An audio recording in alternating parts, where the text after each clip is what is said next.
Hello? There's no sound.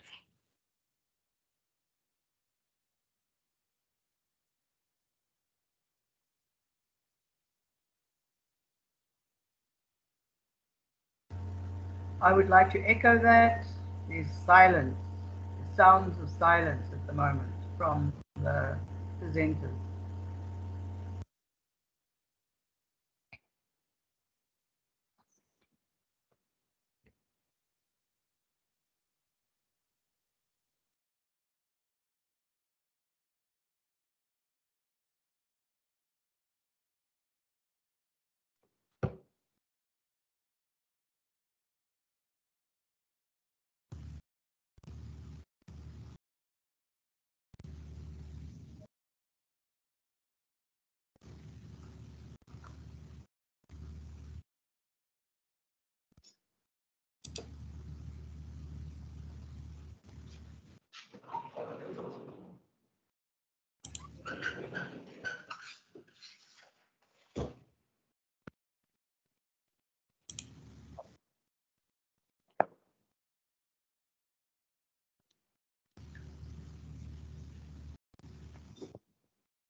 Yes, I'm using it as a microphone.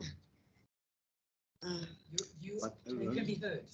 Hello, listen, can you hear me? Yeah, they can hear you. Let's start. Okay, so I'm going to start from scratch. Okay. Thank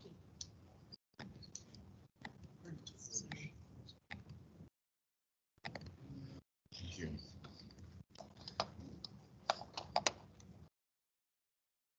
So we do apologize all the stakeholders, colleagues, and private participants from the team's visual link.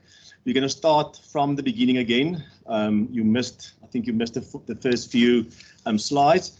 Thank you for being here. My name is Tian Kotze. I will be your coordinator, your presenter, your jack of all trades. But thank you for being here. Can you just give me a quick indication of how many online? We've got 104 participants online and a lot in the facility itself over here. So we've got hundreds of people. Thank you for being here today, and thank you for doing an effort of being here. It's much appreciated. So I'm from the National Department of Forestry, Fisheries and Environment, and I'm responsible for National Post-Border Compliance. So we've been regulated by NEMBA, which stands for the National Environmental Management Biodiversity Act. And in the room with me, I've got my colleagues that's responsible for permits, for enforcement, for compliance, for an art program. I've got private stakeholders and Debbie Sharp, who is also responsible.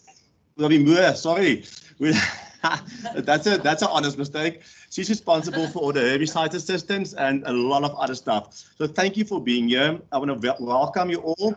Thank you also for traveling from far to be here. But can I ask everybody online just mute yourself? That's not what we're echoing. And if you do have a camera on, you can switch it off. As long as you can see the presentation and hear my voice, we're all clear to go. So without further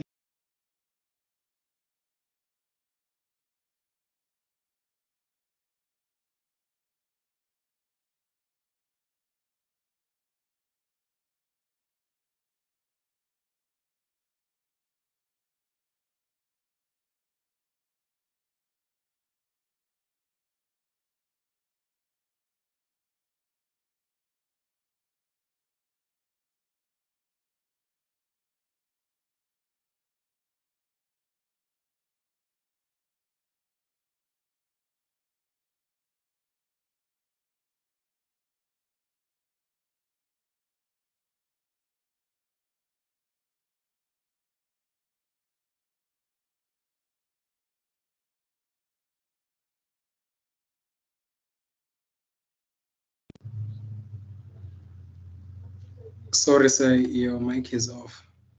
We can't hear anything.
Okay, can we continue?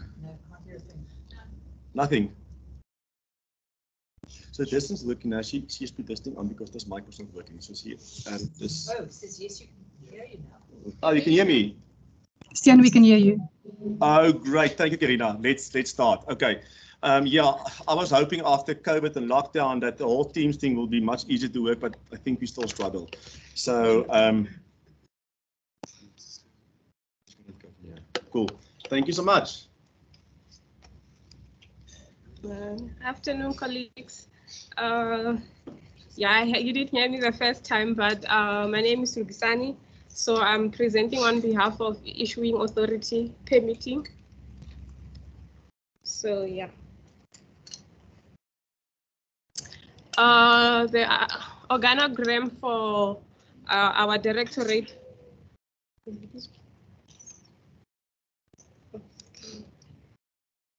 Okay, fine, thanks.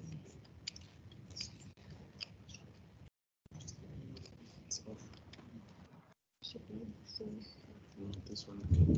Yeah. Okay, sorry about that. So we are from the branch Biodiversity and Conservation, and then the Chief Directorate Biodiversity Monitoring and Specialist Services, and then Directorate Biodiversity Risk Management. And then it comprises of 3 subdirectorates: Biodiversity Climate Change, Biodiversity and Climate Change, and then Biosafety and Alien Invasive Species. That's where I'm from. And then the Issuing Authority, AIS, and then that's what we're presenting on today. And then, as we know, we are all obligated by the Constitution, Section 24 to be exact, to protect the environment and also have an environment that is not harmful to our health and our well-being. And then also, we are also part of these international agreements such as your CBD, and then there's also the white paper that was recently gazetted, and then also with the NEMA, which is like the umbrella of Environmental Act, and then also the Biodiversity Act, which mostly is the one that we work with our issuing authority, and then there's protected areas as well, but we don't focus on that. And also there's like the Provincial Act and then Ordinance. And then now we are busy developing a national invasive species strategy and action plan to help to control or manage invasive species. This subdirectorate is based in Cape Town, and then okay. Yeah.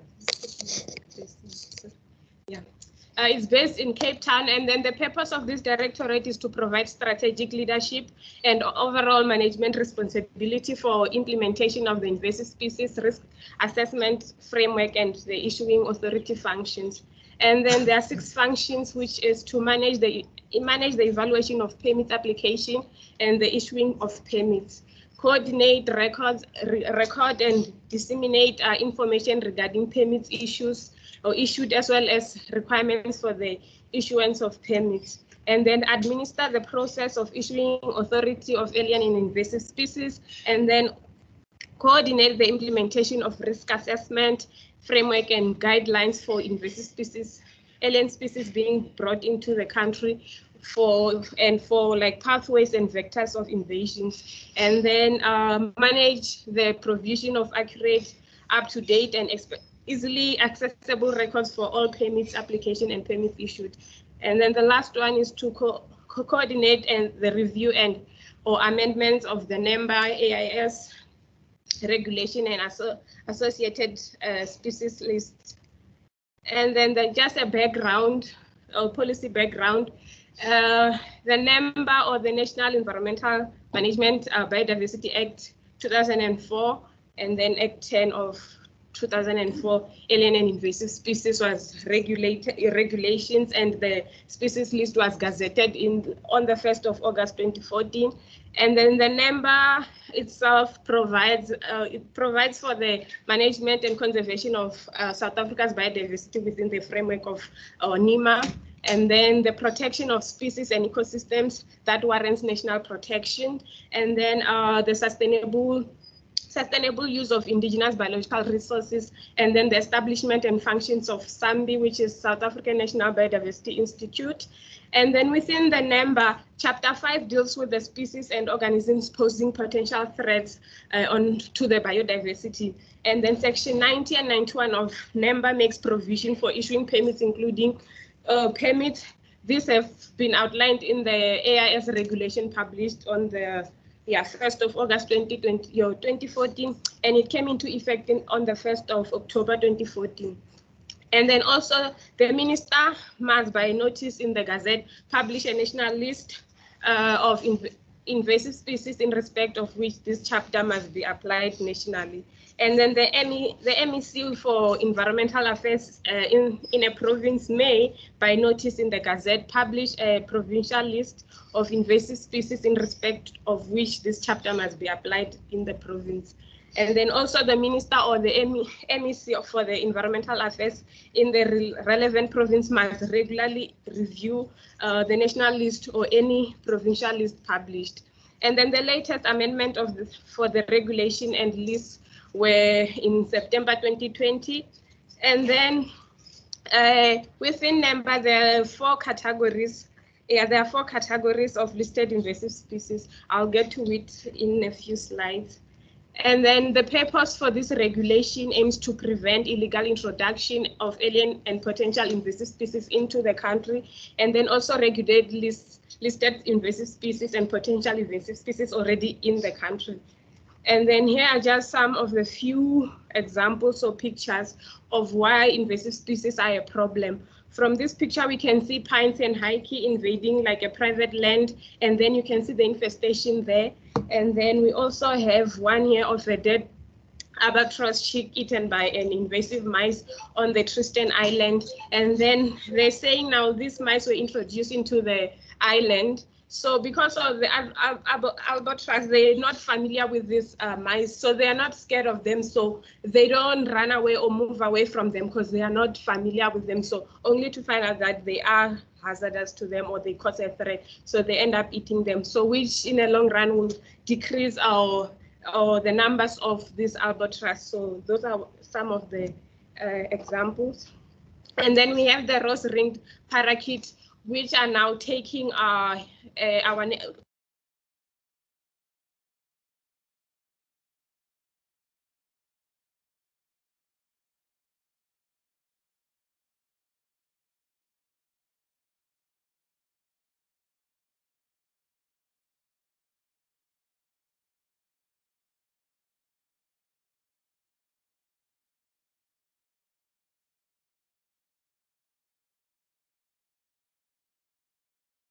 You are muted. You are muted.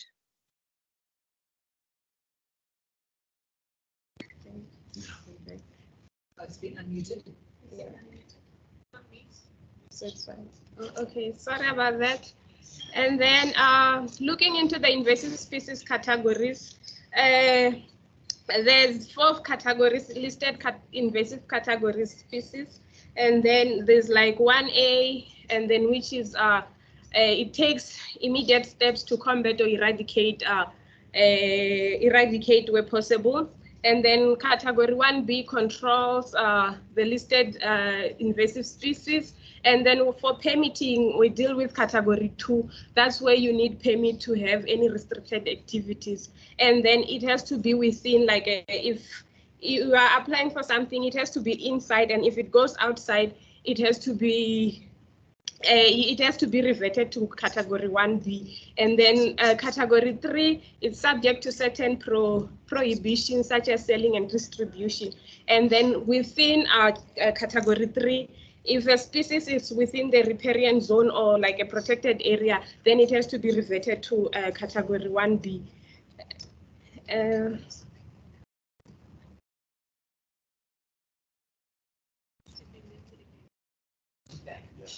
Okay, and then here are some of the restricted activities. And then in terms of importation, and then you can see for category 1 to category 1B, 1A, 1B, and then 3 are prohibited. And then category 2B, you need like it requires a permit. And then in terms of the possession of listed invasive species, there's the category 1A and 1B and 3 are exempted. And then for category 2, you need a permit. And then so as for breeding, everything else is prohibited except for category 2, which requires a permit, and then conveying and then selling as well. So in terms of permitting, I just put like this permitting application. So I just tried to go through it. There's also copies there for if you want to see how the permit looks like, but I try to summarize everything here. So the permit consists of 5 pages, and then the first one outlines or gives like conditions or instructions on how to fill or to take note when you are filling this form, what is required, what you need to have, what is not allowed, what they are not liable for, and all of those things. And then from page 2 to 5 is divided into parts where it's A up until I. And then the first one is kind of permit that you're applying. You have to state what kind of application you are applying for. And then the second one, applicant's details. So you put your own, it's your details, and then if there's someone else that is like, because applicant, the B2, it's applicant's detail. If duly authorized representative, if you have like a representative, then they put their information. And then C, it's about species information. It has everything from common name, scientific name, and then the origin of the species and all of that. And then if you run out of space, then you can print out another page and then you attach that as well. And then there's importation, conveying, moving, and translocation. There's like a slot for that, that's D. And then E for possession, growing, and propagating. So you state if you are growing it or breeding it or stuff like that. Everything is outlined on the form. And then F, it has like all restricted activities under Regulation 6. And then G, it's just payment details. Everything is outlined there. And then H, it's approved permit. Once your permit is approved, then you choose if you want your permit to be sent via courier, or then you come collect it. Then you can indicate that if you want it courier, then there's a slot where you put your addresses and all of that. And then the last part is applicant declaration. Then that's where you declare that everything that's there is true and all of that. And then you sign first, then the commissioner of oath then signs after. Then I put the link to get the application form, and then yeah. And the last part, this is just a risk analysis process. So it starts where I'll just outline like SAMBI is like our drafting body for like risk analysis, and then we have our ASRAP as like the review panel, and then the REG as they also the reviewers, and then the decision-making body, and then it goes down to DFFE where they make decisions on delisting or listing the invasive species or permit being issued or being rejected. Thank you. And then if you have any questions, or then you can send to this email, iaspermit@dffe.gov.za. Thank you. Thank you.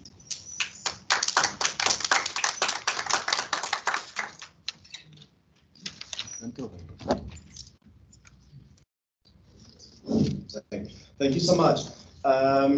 Colleagues from all sides, just a quick one again. Sorry so much for this audio problem we've got. I mean, I wish you could see the room inside here. We've done an amazing job by putting everything up, but when it comes to technical difficulties, there's nothing we can do from our side, unfortunately. So if there's any stage, any audio problems, just give us an indication on Teams so we can quickly fix it, because the computer keeps on muting itself.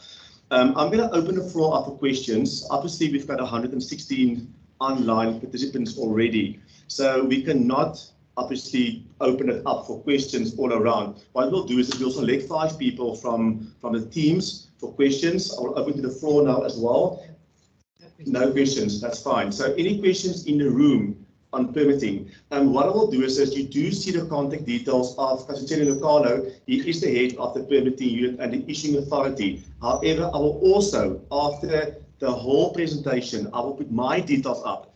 You can have it. I will put it there with my mobile number. And if there's any problems or any concerns in the future, we can always then go to our colleagues in the offices, and if there's questions, please try and resolve them. Are there any questions in this room? People put their hands up online. How's that going to work? What I can do is now I can, if you don't mind, I'm gonna give the mic to Kay for 5 questions. Kay, now select 5 people, and then they can ask a question. I'm not sure if we can. We can hear it. Say okay. so we can hear them there. So. Okay. They're at the top. If if you put participants, 2 people at the top that put their hands up. It's Kululeko and Benedicta. So Nkululeko, He needs to be unmuted. Yes. there we go. I don't know if you can hear me. I can, yes, go for it. All right. All right. Thank you very much for the informative presentation. My question is, like, how long does it take you to get a permit after doing everything that is required in order to get your permit for the category 2 alien invasive?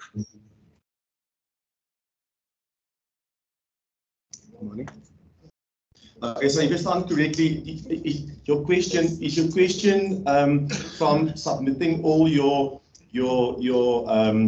application to the issuing of the permit. Is that correct? So if that's yes. that's 60 days. So Okay, if days. you have all your documentation in place and correct, then it's 60 days. All right. All right. Thank you. You're so welcome. Then I've got Benedicta.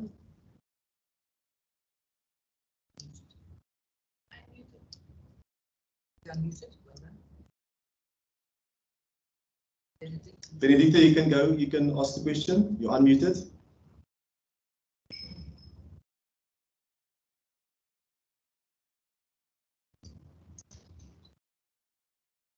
He's not talking. Benedicta, we can't hear it all. I'm not sure if the other people online can hear you, but we can't hear you at all.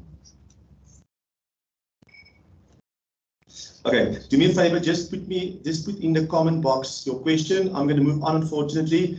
Because of time constraint, we only have 20 minutes per presenter and 5 minutes per question. I'm going to mute everybody now, and then let's continue. Can you still hear me? I'm still audible, okay? Okay, nobody. Okay, colleagues, now we're going to start with some interesting stuff. So I will do the presentation on the compliance work for National. Just to give you a quick background, whilst he was presenting, it came to me in 2014 when biosecurity was developed. Obviously, we're trying to eradicate and manage all the invasive species that's already in the country. Remember now, if something comes into the country, even from province to province, that is alien. Okay, that's an alien species. That means it doesn't belong here. An invasive species is when that species becomes a problem for human health or for nature. Then it's an invasive species. So an alien is not to say it's going to be invasive.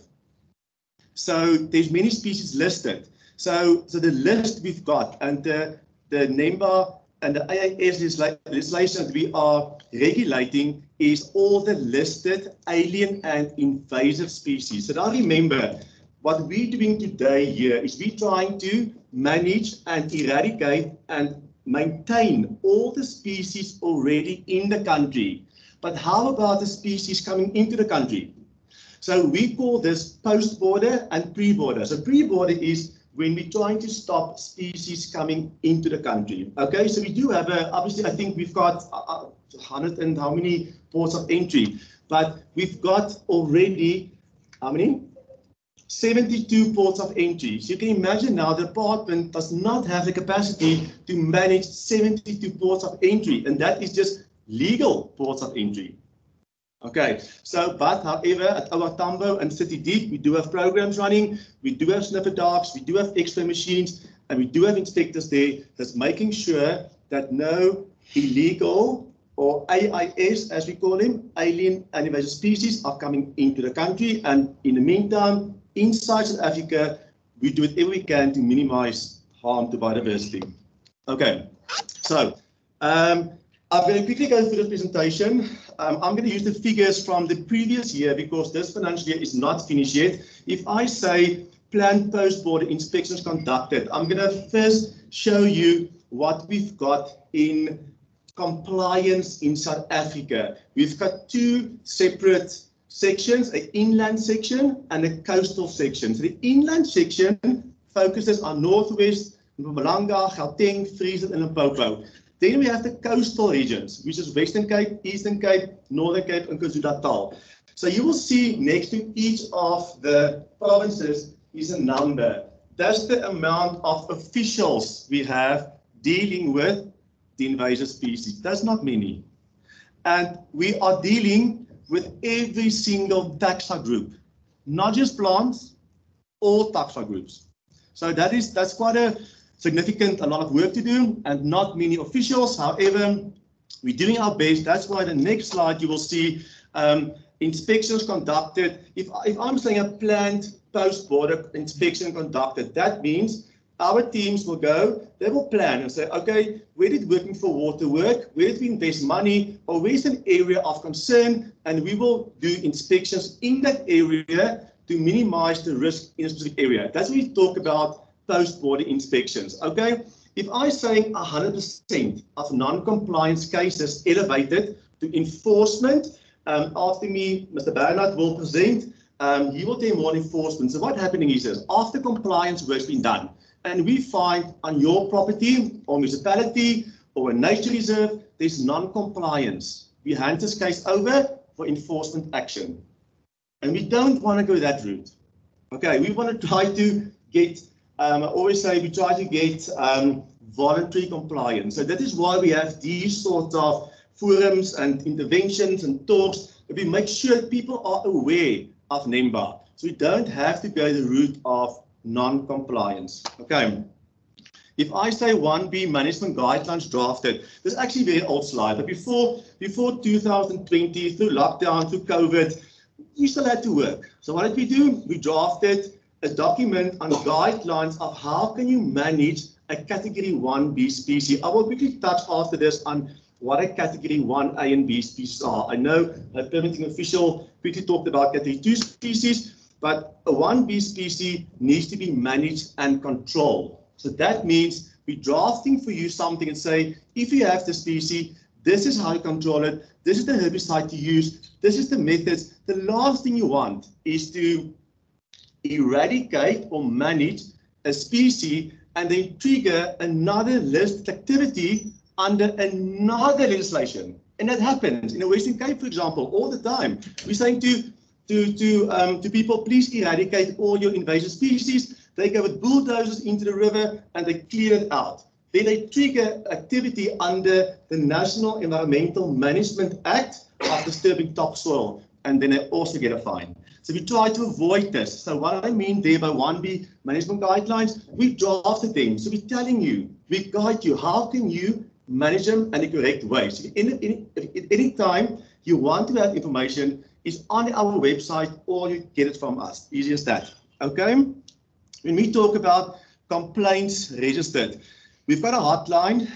At the end of my slides, I will give you the details of the hotline. So on that hotline, you register a complaint. For example, your neighbor's tree is messing your garden and you want that tree to be removed because the tree is now listed. Okay, that's a complaint listed. But also please note, your one tree is not really a priority for me if you think of the scope of work we've got and the amount of people we've got doing that work. However, there is a hotline, there's a crimes hotline, so all complaints that were registered, we're dealing with. And there you can see 185 complaints, but all 100% of all complaints that we receive, we dealt with, meaning we send somebody out. So if I receive a complaint in our system, I escalate that complaint to official and I'll give it a date and say in 2 or 3 weeks, you need to make contact with the complainant, deal with the complaint, and we write a letter to say is the complaint closed or do we send it to enforcement or do you apply for a permit, but we do address all complaints going forward. Okay, so colleagues, a category 1A listed species. These are species listed, and I'm sure Debbie will tell you more about that when she presents because you do have some of them in the back there. If you have these species, they must be immediately eradicated or removed. No spread, no translocation, no permitting application, they need to be removed. It's saying there, as from the legislation, it's the most harmful species and it requires immediate action to control. Okay, a 1B species, that is most of our species are listed under 1B. That means the requirement of control. That must be managed. Managed means if you do have a tree standing in your garden, it can't spread, it can't seed. If it dies, you can't replant it. So maintain. It's not supposed to be a problematic for your neighbors. If you have a farm, it can't be outside the borders. You must maintain it. And there I will advise you to have a management plan in place of how to do it. I even went so far and drafted a Word document of how the plan should look like to make it easier for you. And I can give it to you. You just put your information in, we see if you're compliant, we sign a plan, and you manage your property according to the plan. That is category 1B species. So I'm going to stop with this slide because my colleague really spoke to guys about category 2 species. However, if you do, for example, let's use the grey poplar as an example. If you have a grey poplar category 2 species in a river catchment area or watercourse or bordering a national park, or it's a fire hazard, and you apply for a permit, and the permit office decided, listen guys, we're not going to approve the permit because of these certain reasons. Then your species becomes a 1B. Then you must maintain and manage it. So if you apply for these poplars in a river stream, and we know this is a watercourse that feeds, for example, Pretoria with water, we can't have it, they drink enough water, they spread quickly, we do not approve the permit and immediately becomes a 1B, which means they must be maintained. Okay. So in this slide, you can see I said they develop a control plan. This is not bind to the law. This is my recommendation to say to you, have a management plan. If your property is 1 hectare or bigger, say to me, Stian, can't you say, I need help. I've got these invasive species, we need help. My neighbor's got invasive species, I'm clearing, we need help. I'm always saying invasive species do not know borders. They're everywhere. So an area approach, sorry, I'm Afrikaans, so the east and the arts and the has is all the so just remember that. So if we have, if you have a farm, for example, and your farm is larger than a hectare, just advise us, let us guide you, let us help you. Come to us and say, we need help, and I will help you with a management plan. You draft it, you put it up, and you send it to us, and you know now how to control that listed species. We also have Sunbee, that is your disposal to help you with species identification. So we've got that in place. Okay, control invasives. You must take steps to control invasive species. Debbie will, when she presents, she'll tell you more about how to control certain species, because in your management plan, you should actually say there the idea of how I will, can't tell me for 5 minutes left. Okay. So, so you need to have controls of how, measures of how to control the species and the right ways, and that we can help you with. Okay, stop the spread of invasive species. That's easy, and the whole reason is to minimize all harm to biodiversity. Control methods must be appropriate. That again, it gets back to the section where I told you guys earlier. Eradicate or maintain your species in the correct manner. Meaning, don't go and remove a whole root system. There's ways of controlling different species. If you don't know, ask the department, we will help you. Okay, translocation of biomass, that just means if you do go and clear your whatever species in your garden, don't go now and put in the back of your bakkie and drive to the dump and go dump it. Then you spread the seeds. That is why you're saying the translocation and the removal of biomass. We've got a document written. We can help you. If you have a species that's of concern, contact my office, ask me, and we will guide you. Okay. And should the landowner not comply, then unfortunately, we do send you on to our legal team. So the reason why invasive plants are such a problem, because of water flow and water quality. Remember, South Africa is a sub-Saharan country, and we are a water scarce country. So result in loss of 5% after annual rainfall that we can see there. And also the exponentially as invasive species spreads faster. There's a lot faster growth in invasive species than in indigenous. In biodiversity, they do outcompete. For example, Western Cape, our fynbos, our Noorderveld, it's a big problem, for example. So I'm using Western Cape because we've got I think there's 7% of the Noorderveld left in the Western Cape. So we're trying everything we can to minimize harm to that biodiversity. And the same goes with farmers, plowing, opening up new land. Yes, you're a farmer, you should be able to farm. However, there's rules, regulations, how to do it in the correct manner. Okay, destroy animals, destroy our habitat. For example, I'm sure Kay will talk about this. Our beautiful house crow. I mean, that's a problematic species. They eat all our small birds out of nests. So they're eating tortoises. If you just drive into the Karoo, sometimes you go to a windmill, there's like 30 dead tortoises lying under a windmill of just one crow. So that's a problematic. Okay. Obviously, fire hazard in the Western Cape, nice, not everywhere else. Invasive do burn 10 times hotter than any other species. And then obviously you have a duty of care to understand the species. I always say this, if you want to be an engineer, you need to know the rules of being an engineer. If you want to be a farmer, you need to know what you're allowed to do as a farmer. Because a lot of people say, Christian, we didn't know. Ignorance against the law is no excuse. Familiarize yourself with the law. Make sure if you're a farmer or a landowner, what can I have and what not. And then my last point is, I'm quickly going to go to my last point. My time is up now. I want to quickly speak to organs of state. Chapter 4, section 76 talks of organs of state, because a lot of organs of state in this forum.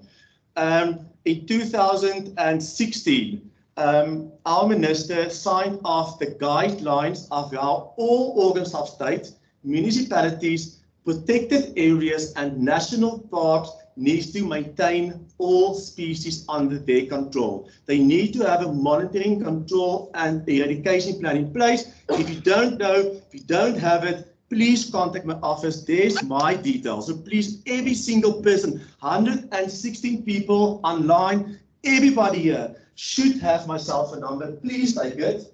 I do take particular dates and all other dates as well. So please email me, phone me. I will go with you. But please make contact. If there's questions, concerns, anything about this, please do not hesitate to ask us questions, because we can put you in touch with the correct people. Okay, I'm going to stop here. Any questions from the room first and then online? Was that good? It was quiet.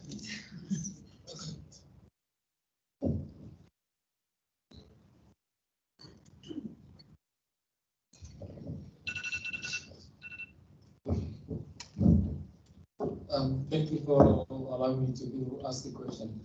My name is Petrus Lins from GDAD. My only concern that's with organs of state, because I'm dealing mostly in the whole Gauteng, and I'm dealing with biodiversity stewardship unit.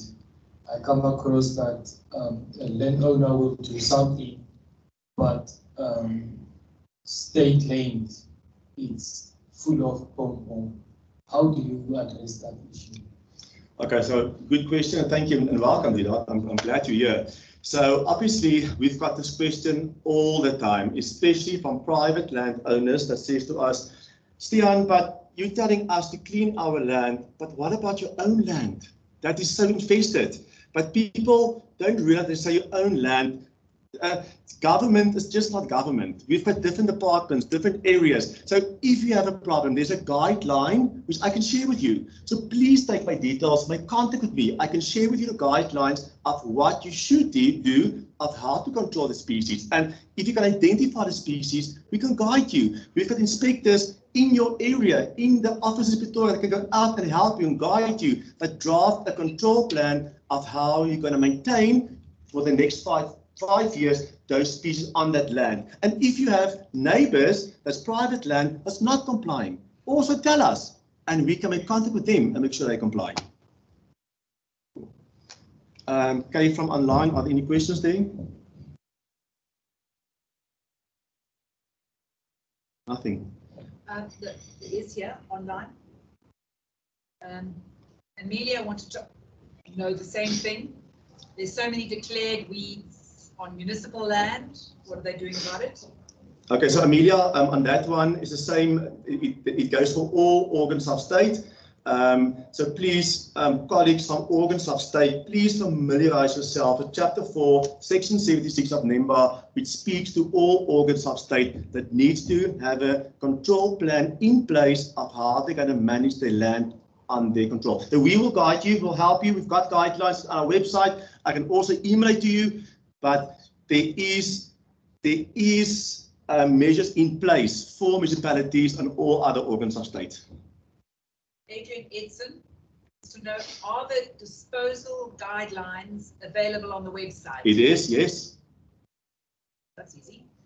Okay, and then Benedicta wanted to know how you can get a permit for Eucalyptus macarthuri.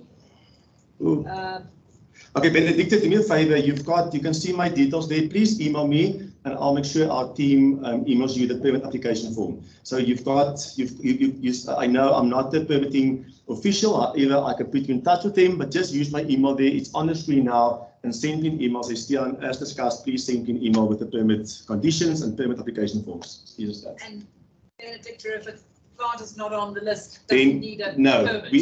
we only regulate what is listed.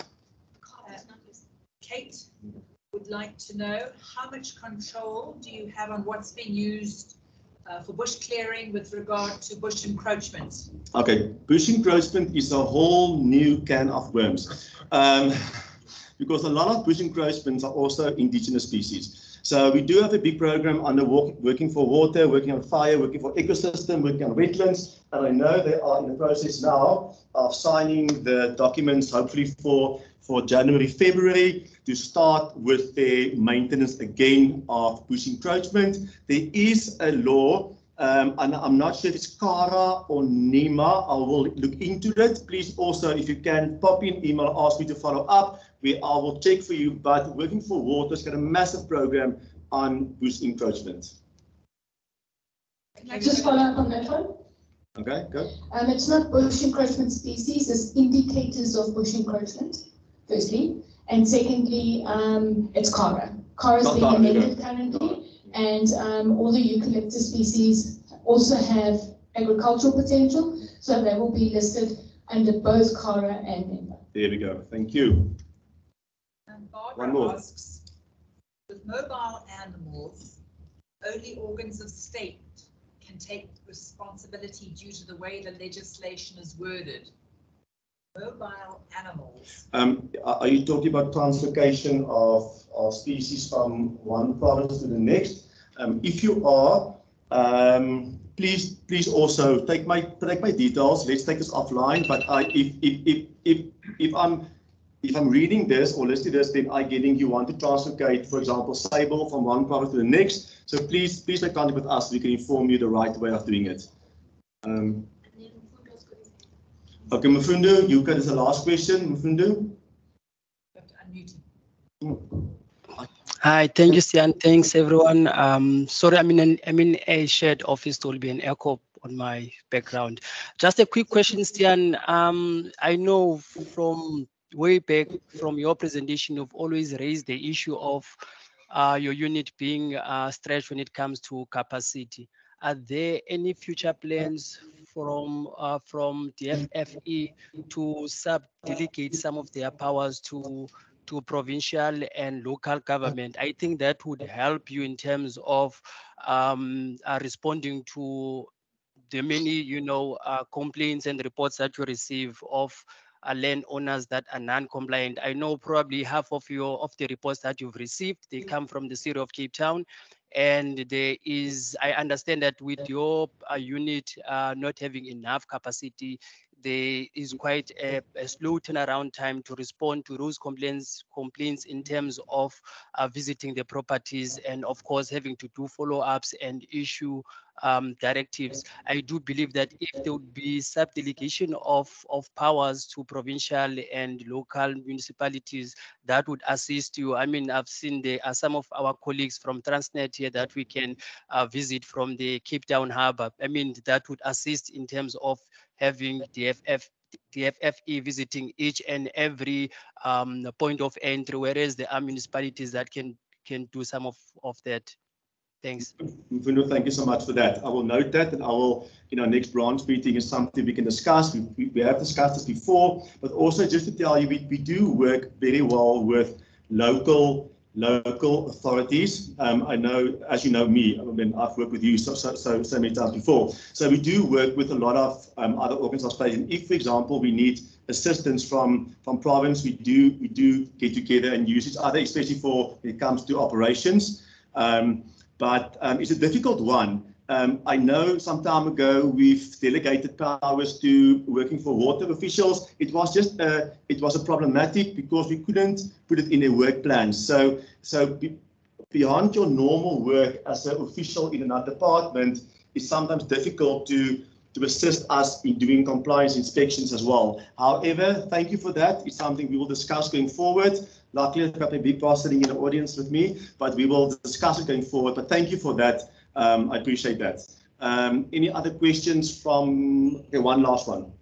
Louis would like to know what control measures are in place for community forests, especially those within a mountain catchment area in the Eastern Cape. I was hoping this would not come up. I should have shut this down before this question. Thank you. You know what? Not even the Eastern Cape. I visited the Eastern Cape, East London, last week, and I sat with our working for water officials there of how to address old forest land under our control. It is a massive mission, and you know what? It's problematic because a lot of these forests the department took over now, and there's a lot of spread. I mean, if I just think of the Western Cape driving, how far is the spread now into the mountains? I mean now it spreads into Cape Nature land. But when it comes to that, the forest land spreading in the Eastern Cape, we decided, the working for water officials from that side, to focus on communal land first, help them, guide them, put in some resources to help the communities, and then from there we'll address forest. But I just see that Debbie's got a hand up. She's going to also try to address it for you, and then after that we'll give over to enforcement. Thanks, yes. Communal forests or let's call it escapees in the catchment areas also falls under the National Forests Act, and through that falls into the GBF under SDG 15.2, which then becomes that whole issue around climate change and UNFCCC and the desertification of land, etc., etc. So I think that is a small piece of a really big pie. So I think we will have to take it from a different perspective completely to see how do we comply to the UNFCCC, the UNSCD, the UN, and etc. The land desertification, UN. There's so many acronyms, it's like a soup on how do we comply. But the biggest one here would be SDG 15. Which speaks specifically to forests and how do we comply with that, looking as well into combating desertification, planting trees, which is kind of, sort of two sides of the same coin, but then also how do we limit our 1.5% or 1.5 degree increase on the Paris Agreement on the climate change bill, because if you don't plant forests properly, you have a risk of exceeding your 1.5 degrees. So I think it's a small piece in a big pie. So it's not just how are we dealing with the forests, it's the species and where they're actually standing in the catchment and the impact on the water. I could go on and on. So basically we have to take it now from the big picture and not just on where they're actually standing in one catchment in the Eastern Cape. Cool, thanks.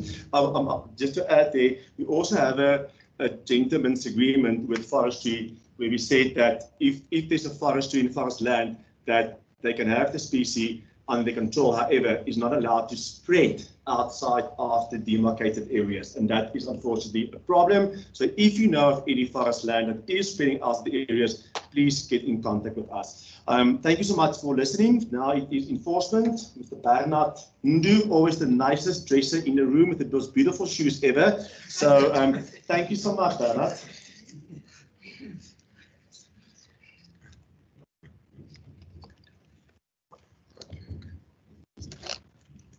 Okay, thank you, Program Director, Mr. Stian Kutsi. As I was introduced, my name is Bernard Ndu. I'm from the National Department of Forestry, Fisheries and Environment, based at head office.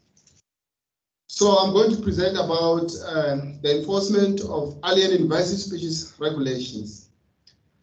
But before I do the presentation, I just want to take this time and just repeat what my learned colleague spoke about when she was talking about Section 24 of the Constitution, which states very clearly that everyone has got the right to an environment which is not harmful to their health and well-being, and to have the environment protected for the benefit of present as well as future generation.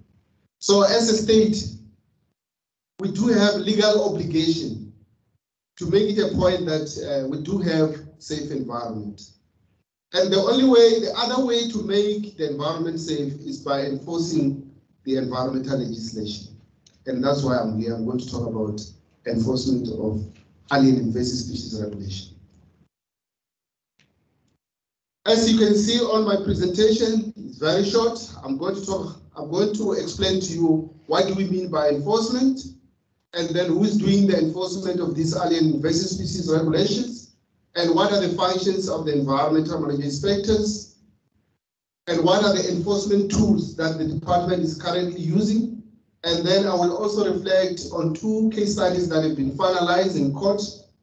And I must say that I don't have the intention at all to scare anyone. It's just to share 2 cases that have been finalized, that if you don't comply, there are consequences. And after that, I will conclude. By enforcement is a process of ensuring compliance with the provision of the laws or the regulation. In this context, we're talking about Biodiversity Act as well as alien invasive species regulation. This process entails taking an action against the offender or the transgressor. So this action may be criminal or may be administrative. I will explain in detail as I proceed with my presentation. So the alien invasive species regulation, they are enforced by the environmental management inspectors, which are commonly known as Green Scorpion.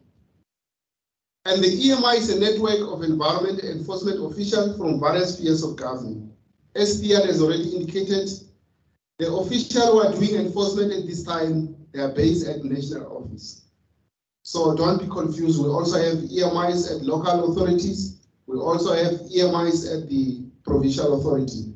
But currently, the one which are doing the enforcement of the alien invasive species regulation, they are based at the national office. So the EMIs, we work very closely with South African Police Service, as well as national prosecuting authorities in investigating these crimes. And where do we get the powers? So our powers, we get them from the National Environmental Management Act, Section 31G. It states that the EMIs have got the power to monitor and enforce the specific national environmental legislation, including NEMA, as well as the AS regulation. It is also the function of the EMIs to investigate and act or omission in respect of which there is reasonable suspicion that it may constitute an offense or a breach of such law. Sorry about that. So the EMIs, in terms of Section 31H5 of NEMA, they must be regarded as a peace officer or non-commissioned police officer. In terms of Section 2, Chapter 2, 5, 7 and 8 of Criminal Procedure Act, Act number 51 of 1977, in order to comply with his or her mandate in terms of Section 31D. So we do have powers as EMIs that we get from this section. So the EMIs have been graded into 5 grades. We have got grade 1 up to grade 5. And grade 1 is the one on top. So we've got grade 1, grade 2, grade 5. They've got the same powers as the peace officers. They do have powers to can arrest. They do have powers to can search. They do have power to seize anything that has been used in the commission of the environmental crime. For example, if you have got a pet shop and then now you are trading or selling with category 2 listed invasive species without a permit.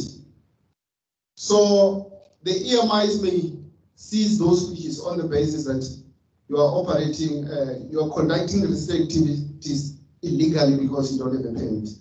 So we can seize them as evidence, and then they get registered into SAPS 13, and from there we can see where we can keep them, pending the finalization of the criminal investigation. Enforcement tool, what are the tools that DFF is currently using? We issue warning letters if the matter is not that serious. We also have, we're empowered by Section 31L of NEMA to can issue a compliance notice. Regulation 15, as well as Section 69(2) and Section 73. They also give us the mandate to can issue a directive.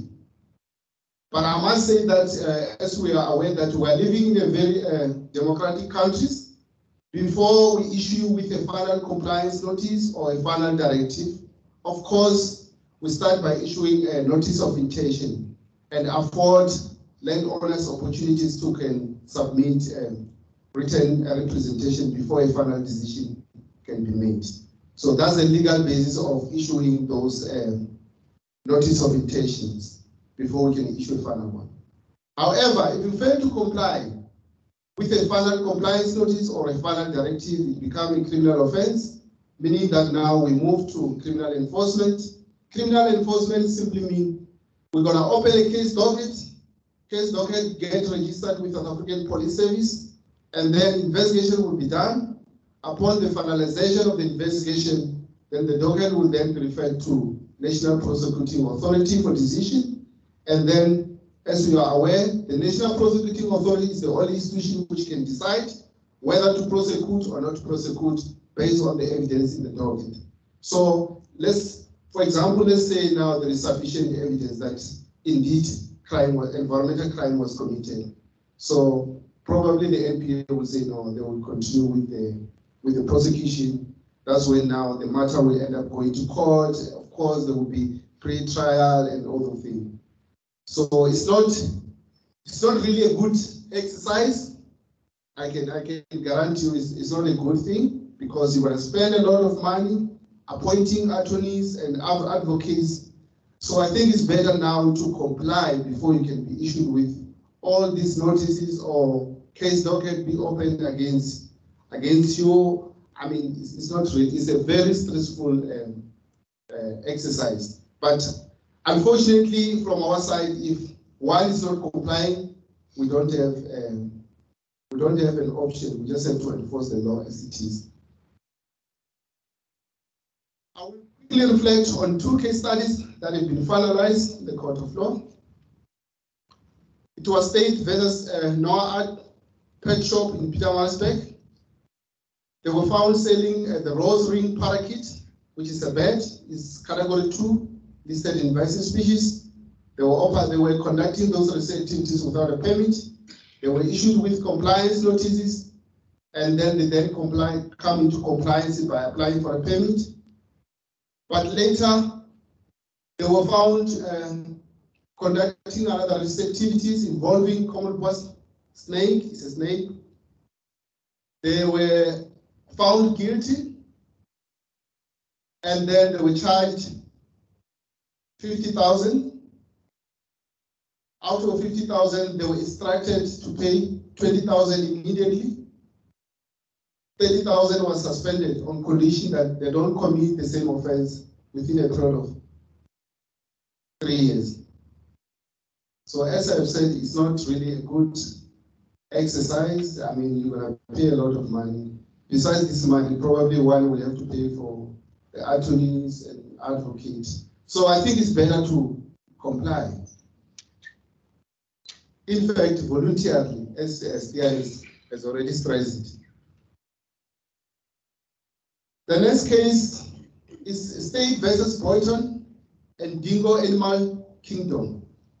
In fact, it's two cases, but they are interlinked to one another, because the other one was a buyer, the other one was a seller. So the other one was selling this species called rhinoceros viper. It's also a snake. So what happened, Mr. Boto was selling and trading with this species without a permit. He even got to an extent of conveying or transporting it or conveying it or translocating it without a permit, which is also a risky activity. He was found guilty. In fact, he pleaded guilty, and then he was charged 100,000 or 5 years imprisonment. For 5 years imprisonment. However, the fine was wholly suspended on condition that he does not commit the same offense. Remember, it also depends on the circumstances of a person. You might find that the person has been fined 100,000, but unfortunately the person does not have money. So yeah, the sentence was suspended. However, he sold these species to Dingo Animal Kingdom, and then they were found in possession of those species without the required permit. They also pleaded guilty, and they were charged 40,000 or 5 years imprisonment for possession of listed invasive species without a permit. And they were instructed to pay that 40,000. Fortunately, they paid the 40,000. So I can tell you, it's a lot of money. So I think it's better to apply for a permit. That permit is not that expensive. You might find that it's 100 rand per species type. But now one has to pay 40,000. In my closing remarks, I just want to remind everyone to say, alien invasive species, they are gorgeous, very pretty species that everyone might want to have those species. But I must caution you that those species, they have got detrimental impact on the environment. Thank you, Program Director. Thank you very much. Well, so as I said earlier, we don't want to go this route. He's my dear friend, but I actually hate him. We want to have voluntary compliance colleagues. So we try to get to a point where people work with us. I always say, the funny thing is now is people say to us, don't you have something better to do? But if you watch the news tonight, what do you guys say? The government is doing nothing with our taxpayers' money. This is us doing our jobs.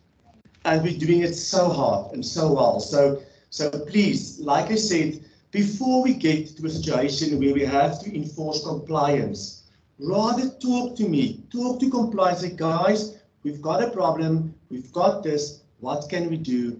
How to make it go forward. Okay, so to open for questions before we go to the teams, the online, anybody from the room?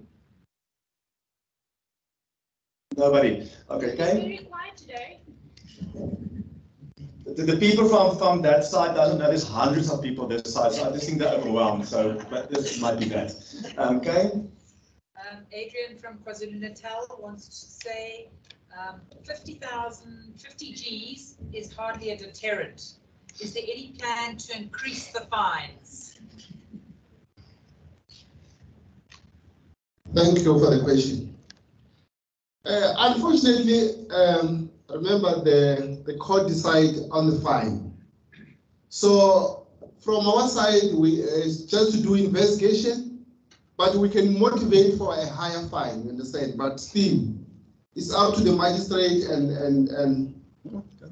the prosecutor there in court, as well as the defense attorneys, if they remember this case that I'm talking about. It was they entered what we call plea and sentence agreement in terms of Section 105 of Criminal Procedure Act. So we don't have much control about the fine to be imposed about those who are found guilty. But yeah, from our side, we try our level best to motivate for a higher fine. That's an example, Bernard. But Bernard we can also tell them about our Simonstown case. I mean, we had a beautiful case in Simonstown. A lot of the people from Cape Town, and especially in the Simonstown, Glencairn area, will know about this. I mean, there was a place called F1.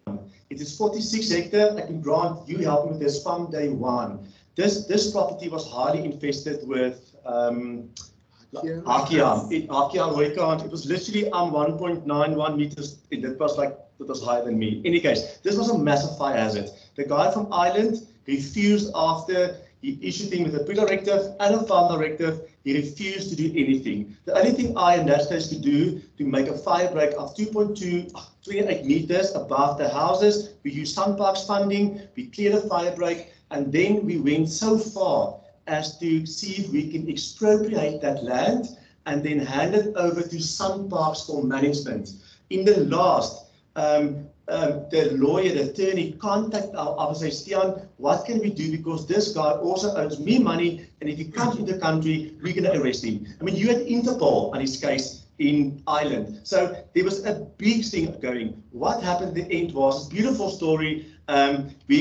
With his attorney, we came to a negotiation agreement. We said, okay, we're not going to go and take it further. He's going to put the property on the market, on auction. The money that's going to come from that will go into to pay the attorneys. We will get the money back that we can now spend on the clearing, which was the 2.2 million rand. Otherwise, it will go onto his raise the tax account for South Cape Town, and everybody's happy. But the new landowners, we had agreement with him to clear the land.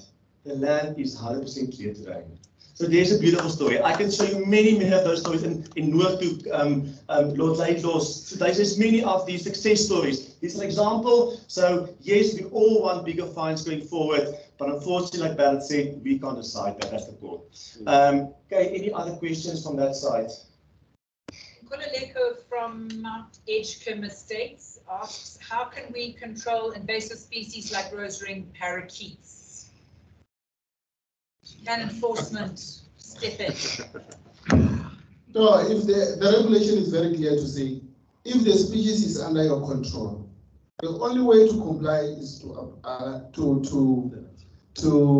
apply for a permit. But however, I mean, we need to acknowledge that, remember, the regulation is trying to regulate human activities, you understand? But there are other, you might find that there are other rose-ringed parakeets which are out there in the fair. I mean, unfortunately, we don't have control over those ones.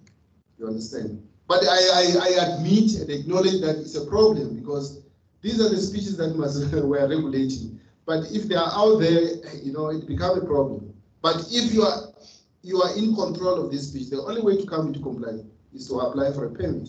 And it's only 100 rand per species. If we talk about rose-ringed parakeet, irrespective of the quantity, let's say you've got 1,000 of them, it's only 100 rand. So it's very cheap to apply for those permits. Also, before you get to add to what he just said, remember now, if you have a ringneck parakeet and you apply for a permit, you already had to apply for the permit when you went to the seller or to the pet shop and buy this bird.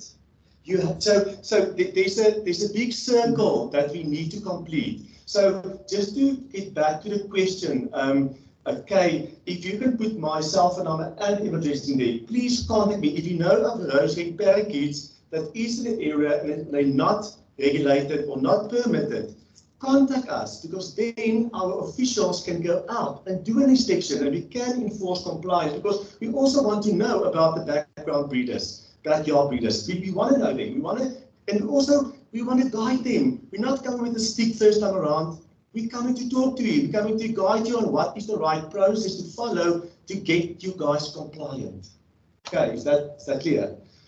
One last question. Yes. Before you go there, sorry, so before you leave this one behind you. You got a mic. Okay, well, my name is Sibiso Magogo. I'm an intern at Crocodile Reserve.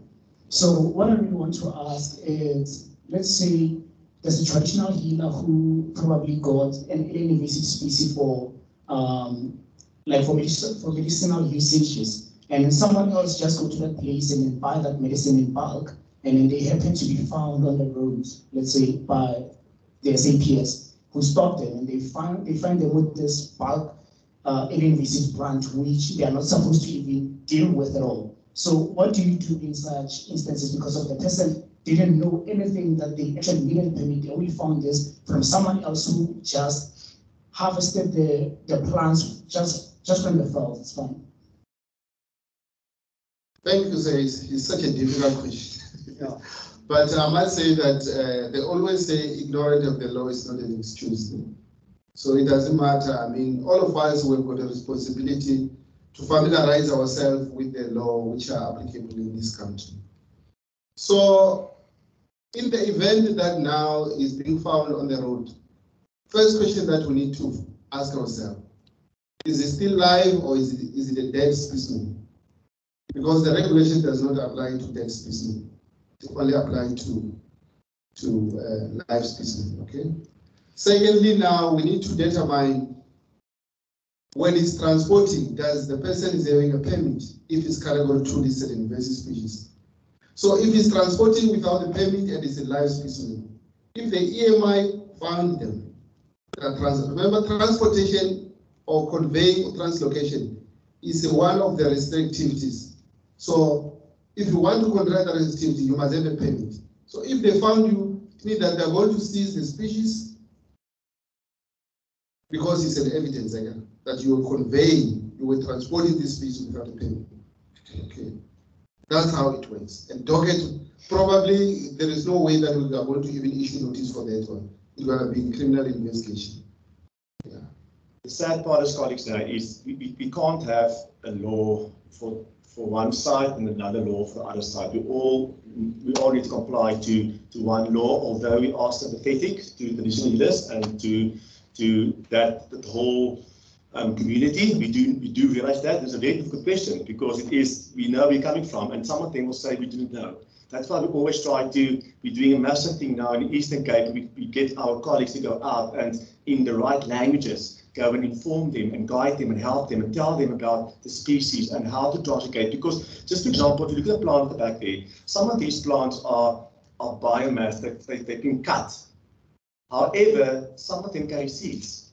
So that's illegal because the plant might be dead, but the seeds might be alive.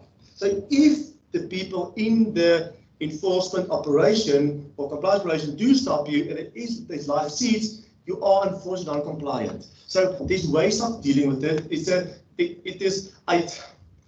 pity you ask this question because it's such a difficult question for me because I've got so much passion for that industry, digital healing, and we work together within the Eastern Cape so much, but unfortunately we can't have a law that is both sides. Okay, just before you go, gentlemen here. Just very briefly, those rose-ring parrots are all over Johannesburg, and presumably they nest here and there. Are the landowners of the nests, if you like, responsible, and of the municipality itself? Who should be sorting them out? That's actually an interesting question because if you take what the law is saying, the law is saying if it's on your property, you are the responsible owner of that. However, there are ways of dealing with it, and we in Cape Town have started an MOU with Kaapjag or wing shooters, for example, to assist us with some of the crows, some of that ringneck turkeys, and some of the other species like wild boar, and what other species dealing with, if you can remember. So we've got a list of them, but the law is saying one thing. However, they do move. They are problematic, but there is kind of beauty I'm going to everything. Sorry, just two things. With let's call it mobile species. It's basically where the species either roosts or has its nest or where it dwells. That is sleeping or whatever. That person is responsible. So that landowner, land user. So if you have a roost or a nest or something of an invasive species on your property, then the suggestion or the request is that you apply for a permit because you are then responsible. The City of Cape Town or Ekurhuleni or Joburg municipality or whoever in a bigger scheme of things is responsible as the municipality that has the invasion in their municipal area. But you and the member, land user stroke land owner, also carries the responsibility. So with a mobile species, the definition of when you are responsible is where it either sleeps, roosts. So feeds, yeah, or feeds. Yeah. Just remember, if you apply for a permit, it's not going to say you will get the permit. Just remember that. When you apply for a permit, there are certain permit conditions for each species. If you do not meet the requirement, you won't get the permit. Like we said earlier, there becomes 1B species, then we need to start maintaining, eradicating, and do the whole process. Okay, so, Kay, any hands? There's a wild debate going on about rosary. Karina Melberger is weighing in, and is weighing in, and there is a debate going on online. Let me quickly. Let's leave it to them online. Okay, so. Can I just ask something real quick? Go for it. Yes, with regards to the mobile species such as the rose ring parakeets, because it's mainly one of the issues, one of the mobile species that I've been noticing here in the Umhlanga area.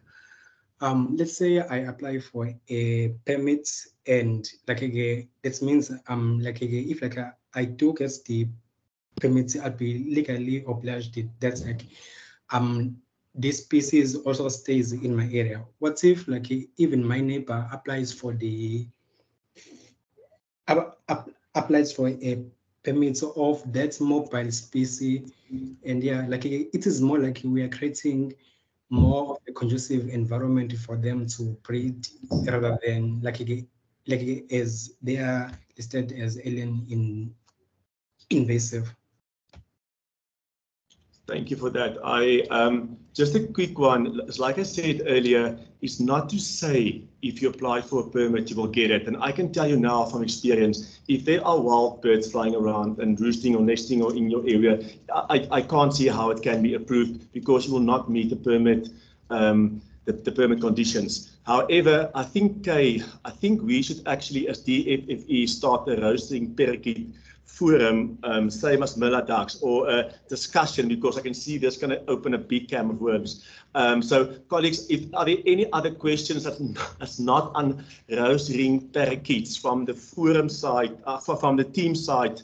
Karina, do you want to come in quickly for a 2-minute?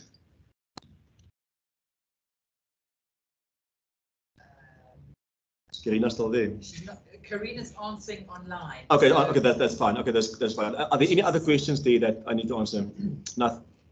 Just if these birds are invading, why is there not a government program to eradicate them? Colleagues, we've got programs. So let me ask you this. I'm going to take. I don't want to spend much time on this, because we've got another 100 slides to go through. So I can't dwell on the rose ring parakeets. If there's anything on enforcement, then please ask it now or forever rest your peace. But what I can say is, please contact me. You've got my details on the rose ring. We will answer you. We will get back to you. And if we need to take the people from this forum and start a new discussion about this, then please let's do so. That is why we are here today. So if there's no other questions on enforcement, then can I please move on? Okay, colleagues, the next presentation is by far, I think, the most interesting and nicest one of them all. So Carol Jacobs will present to us on Antarctica, an Arctic program, what we do there. I've been there myself, thanks to Carol. I've spent there 96 days over my honeymoon, over Christmas, New Year's, and Valentine's Day. So yeah, so in any case, thank you Carol for being here, and yeah, she runs the Arctic program. Thank you.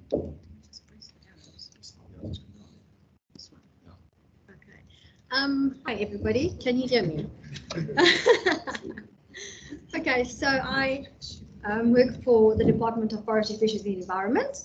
I'm in the Environmental Programs branch, but there's a whole bunch of branches that manage our South African National Antarctic Program. I'm going to provide a bit of context with operational areas for us, why we need biosecurity, the conservation status and legal frameworks for the areas, invasive aliens or alien invasive species, the pathways that they get there, the pre and post border measures we have in place, and then why is my thing not visible?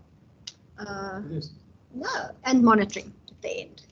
Okay, so so we've got stations in Antarctica, on Marion Island and on Gough Island. And why is biosecurity so important there? Because alien introductions are one of the highest environmental risks to the sensitive and pristine environments, because these are of the most pristine environments in the world that are still left in Antarctica and subantarctic islands. They're especially risky because of global warming. So biosecurity aims to prevent us introducing and spreading potentially alien invasive species or diseases to these areas, and to reduce risk to the health of the environment and its associated ecosystems through measures that involve monitoring, exclusion, mitigation, control, or eradication. Our point of departure, though, is that it's better to prevent introducing species than to actually have them get there and potentially establish. So you want to detect them early and you want to respond rapidly, because your long-term control is exponentially far more expensive, and if you want to eradicate, it costs lots of money, as you'll see a little bit further in my presentation. So South Africa's been operational in Antarctica since 1960. We're one of the original signatories to the Antarctic Treaty, and Antarctica is a nature reserve and the world's last great wilderness area. It's governed by the Protocol on Environmental Protection to the Antarctic Treaty and 6 annexes, our National Antarctic Treaties Act and regulations, and then various conventions, including the non-native species guidelines, which tell operators what they need to do to prevent introducing species to Antarctica. We also support other countries, so we drop people off at Bouvet for Norway, and then at other islands for the United Kingdom, and their specific guidelines apply. So what are we protecting? The impact of alien invasive species in Antarctica is unknown at this point. So we aim to conserve Antarctica's biodiversity and intrinsic values by preventing these unintended introductions, as well as the movement of species from one area in Antarctica to the other. Gough Island is part of the Tristan da Cunha group. It is UK territory, and we have a lease agreement for operations on the island till 2033. Originally it was for 1 peppercorn per annum, but now it's for transporting passengers to Tristan. It's a World Heritage Site and it's governed by UK Tristan legislation, including the Tristan da Cunha Biosecurity Ordinance of 2022, which has got hefty fines if we don't comply. Bottom left is a flowering sagina, which is an invasive species on Gough that is growing next to the scriptures on the right. So what are we protecting? Gough is a breeding platform for numerous seabird species, including the Tristan albatross. My colleague showed a picture earlier of what's happening to them. Yellow-nosed albatross, sooty albatross, and various species of burrowing petrels. So Marion and Prince Edward belong to South Africa. We annexed them in 47-48, and they are a special nature reserve, which is the highest level of protection that any area can have under South African law. They're also a Ramsar wetland site and a marine protected area. We don't allow any tourism to Marion or Prince Edward Island. They are governed by the suite of environmental legislation, so NEMPA, and all of those you've heard about, including the alien invasive species regulations. We have a management plan which governs it, and there's a permitting system in place for access. What are we protecting? Great scenic beauty, abundant biodiversity. The islands are home to almost half of the world's breeding wandering albatrosses, 10% of grey-headed albatrosses, 25 sooties, and also numerous burrowing petrel species, plants and invertebrates that we find on the island. Again, due to climate change, the mice and vegetation are encroaching on the higher altitudinal areas on the island. We've got a whole bunch of alien species on the island. Some of them have become established as naturalized species, and some outcompete, as Stian mentioned earlier, the local vegetation, such as Agrostis stolonifera, the yellow grass you see in the picture. We also have the diamondback moth, which has wreaked havoc on the Kerguelen cabbages which grow on the island, and of course the mice, which not only decimated our insect populations, they also destroy the plants, and they are now feeding on the bird species that breed there. Thanks to Debbie, we've got an alien eradication program on the island for 9 identified priority species, including 8 plants and 1 invertebrate.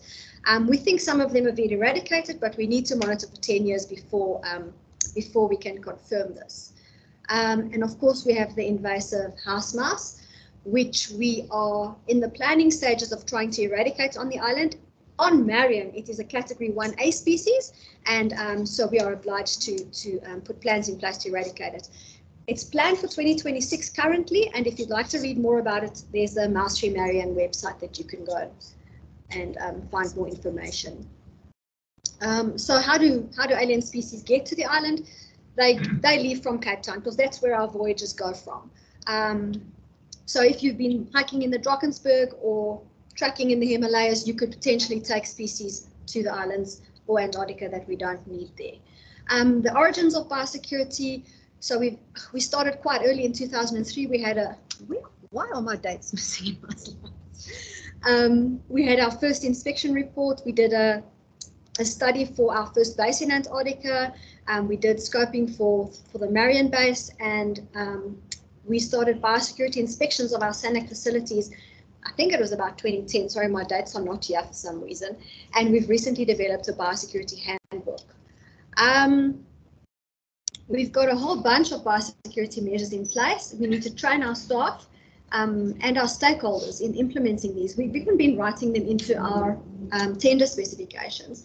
And inter alia, we need to get biosecurity and incursion response kits in place so that if we do inadvertently introduce something, that we can address it immediately.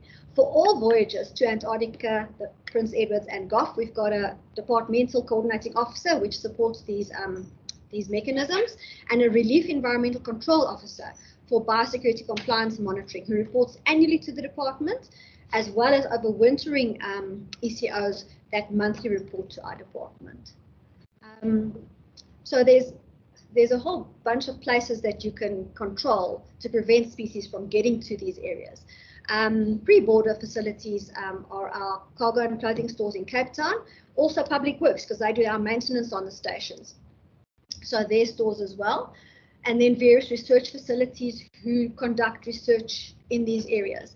We need to make sure the facilities are clean, that we dispose of waste, we don't have it in the area to attract potential rodents or insects, removing of vegetation in the facility or in the vicinity of this facility so we don't introduce plants to the islands, keeping windows and doors closed, keep birds out, flying and crawling insect traps, rodent bait stations, and rat guards on vessel mooring lines, as well as a zoning plan for the facility. So these are some of the measures we have in place and some of the challenges. The top left is the rodent guards supposedly on all mooring lines of the vessels traveling to Antarctica, electronic insect catchers, but we also have challenges with birds breeding in the area and debris on the quayside and things like that. So how do we get there? We go on our vessel, the SA Agulhas. We are sometimes flying into Antarctica, and then to get off the ship, we go with helicopters either from the vessel to Antarctica or from the vessel to the islands.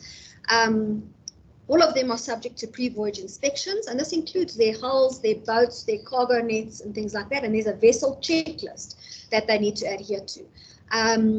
The helicopter contractor that operates for us needs to abide to their checklist. This includes flights to Antarctica as well as intercontinental flights, and then all our SANAP vehicles also have a checklist. So we've got Challengers and Ski-Doos in Antarctica that we inspect on a regular basis to make sure that they're free of any alien species. The biggest vectors are obviously ourselves in our clothing and with our food, and all participants to voyages get the SANAP gear checks document to tell them how to pack, what they need to do, preferably new gear. See that you haven't got Velcro on it where seeds and things can go into. Your socks especially can have seeds in them. On board we have a boot washing ceremony, so everyone brings their gear and we scrub it clean to make sure that it's spotless before we go ashore. Especially on Marion and Prince Edward, we don't allow any fresh fruit or vegetables at all. And then our eggs are irradiated, no chicken bones because of avian diseases, no brewing kits, mushrooms, growing kits, and sun-dried tomatoes, untreated wood. So everything needs to be very strictly controlled.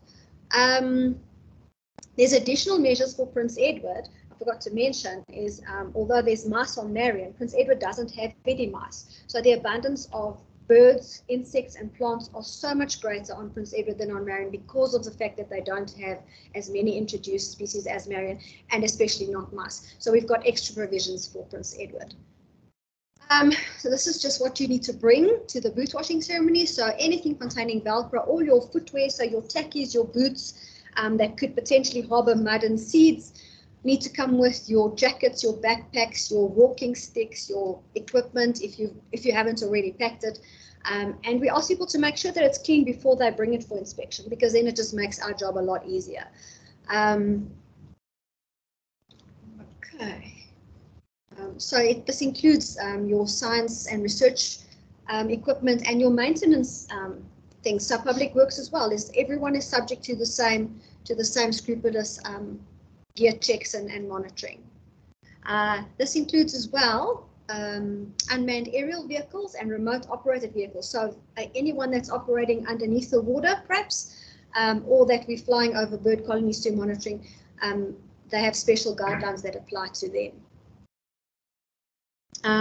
In Antarctica or on the islands, an environmental control officer must be present when all containers are opened or unpacked.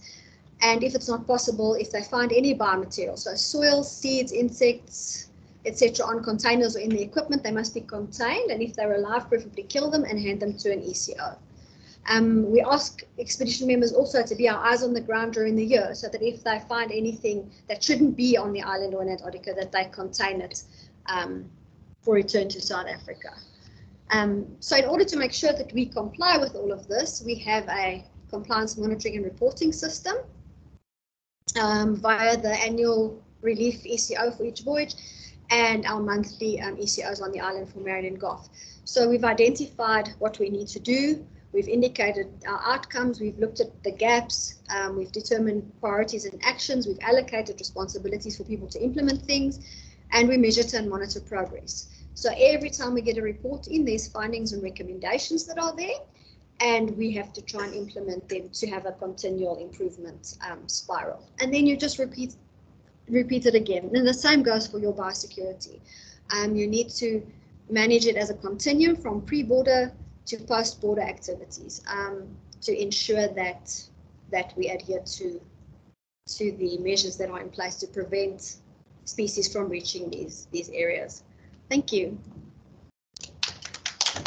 Thank you so much, Carol. I thought this is one of the nicest presentations. Also because of being there. So Carol's details, the shortest ones, to keep in time.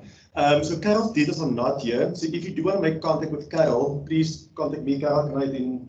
Okay. Just a fun fact about the SA Gallas. I don't know if you guys know this, but South Africa has got one of the best vessels in the world. That's the only vessel that can transport jet fuel, biodiesel, and gas. The only vessel in the world is allowed to do that. And that's quite amazing. That's an amazing vessel to have. It's an amazing research vessel. I've been on it, and I think it came back in Cape Town actually on Sunday, and it's leaving from Antarctica shortly, in the next few weeks. So are there any questions for Carol from the audience platform in front of me before we go audio? Nothing. You must be very quiet. Maybe afterwards you can have okay. Anything from that side? Okay. Nothing.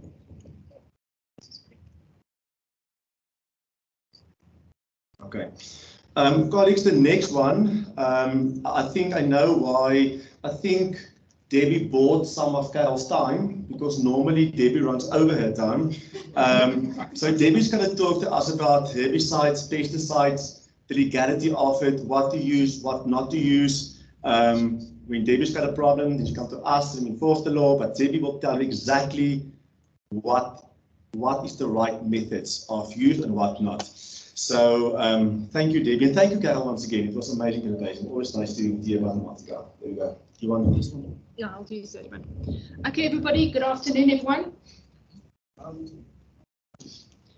Okay, I'm sure most of you have heard the spiel already, but the more you hear it, the better you'll get at it, and hopefully you won't break the law. So let's go.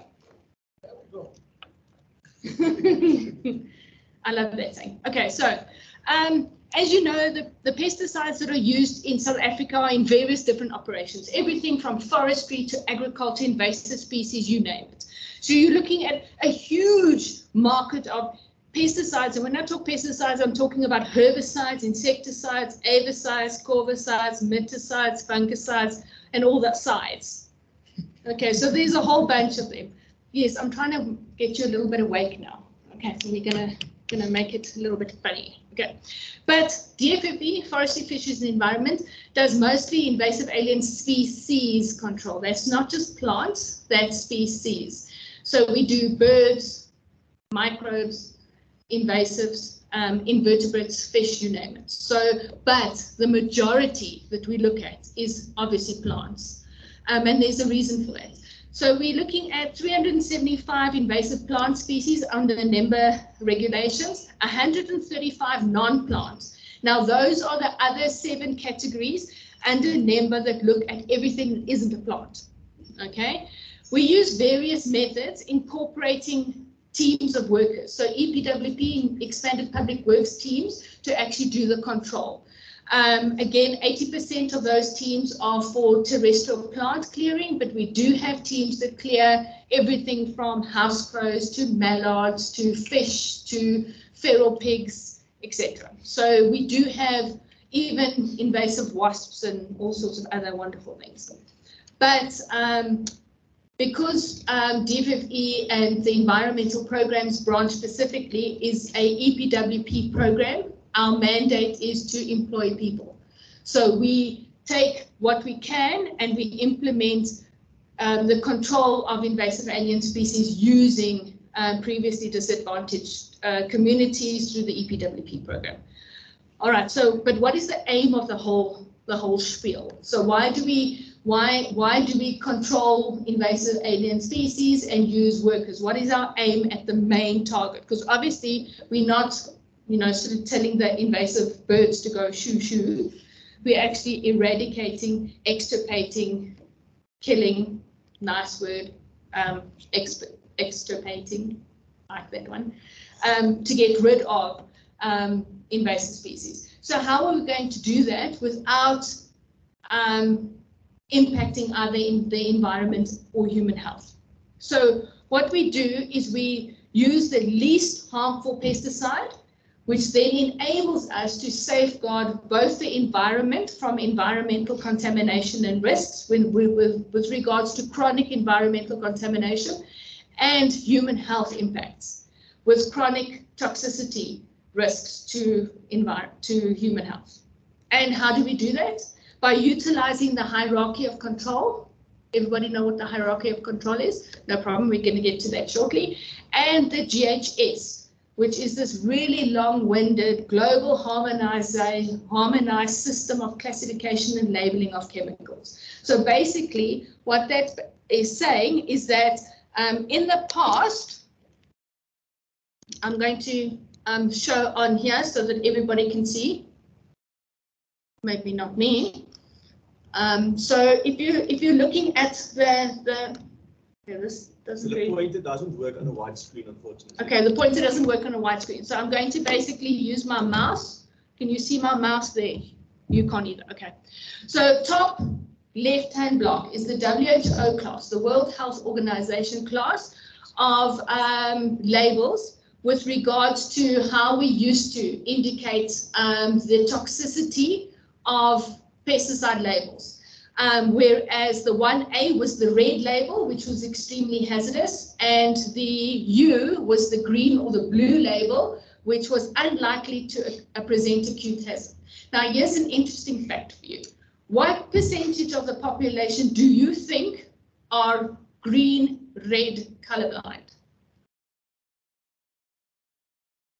0.25%. So 0.25% of the South African population are green-red colorblind, which means they cannot distinguish between a extremely hazardous 1A label and a U, which is unlikely to cause an acute hazard. So they might be thinking, oh, this one's safe because they think it's green, but it's actually not green, it's red.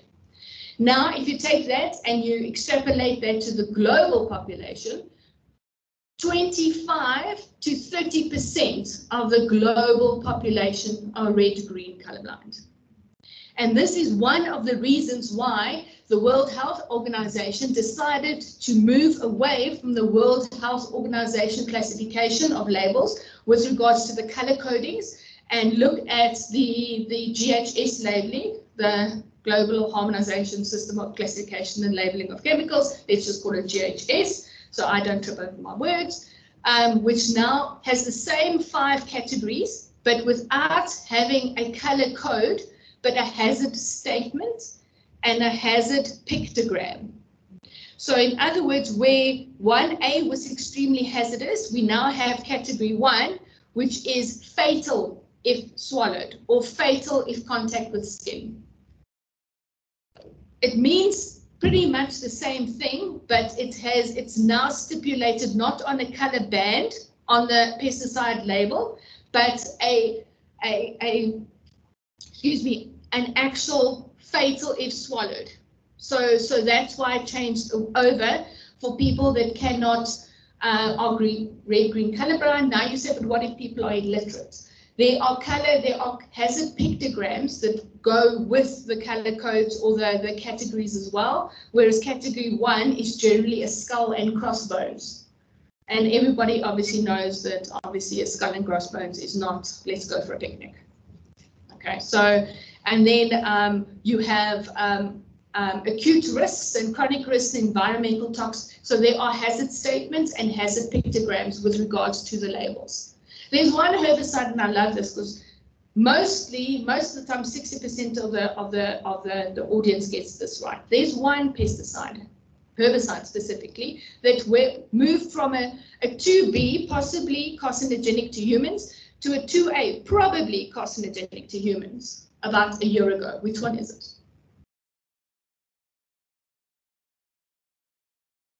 Glyphosate. I'm shocked. I'm sure somebody online would have said glyphosate. Yeah, they did, okay. Glyphosate. Roundup. Okay. Well, glyphosate is not Roundup. Roundup is not glyphosate, but that's a debate for a different day. Because you have glyphosate, which is an active ingredient, and you have Roundup, which is a glyphosate-based herbicide. So one is included in the other. So you need to kind of know your differences there.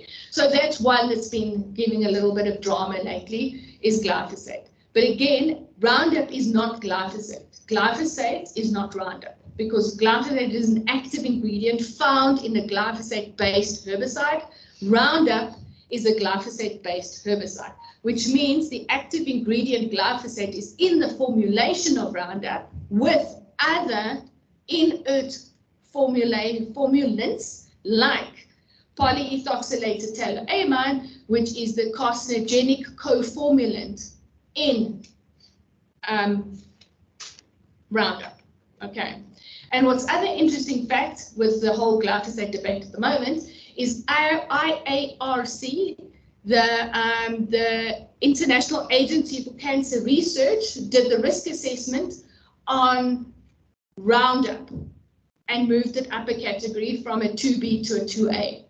But when EFSA, the European Food Safety Authority, did the risk assessment on glyphosate, the active ingredient, the molecule itself, it did not move up the category. So the question then is why?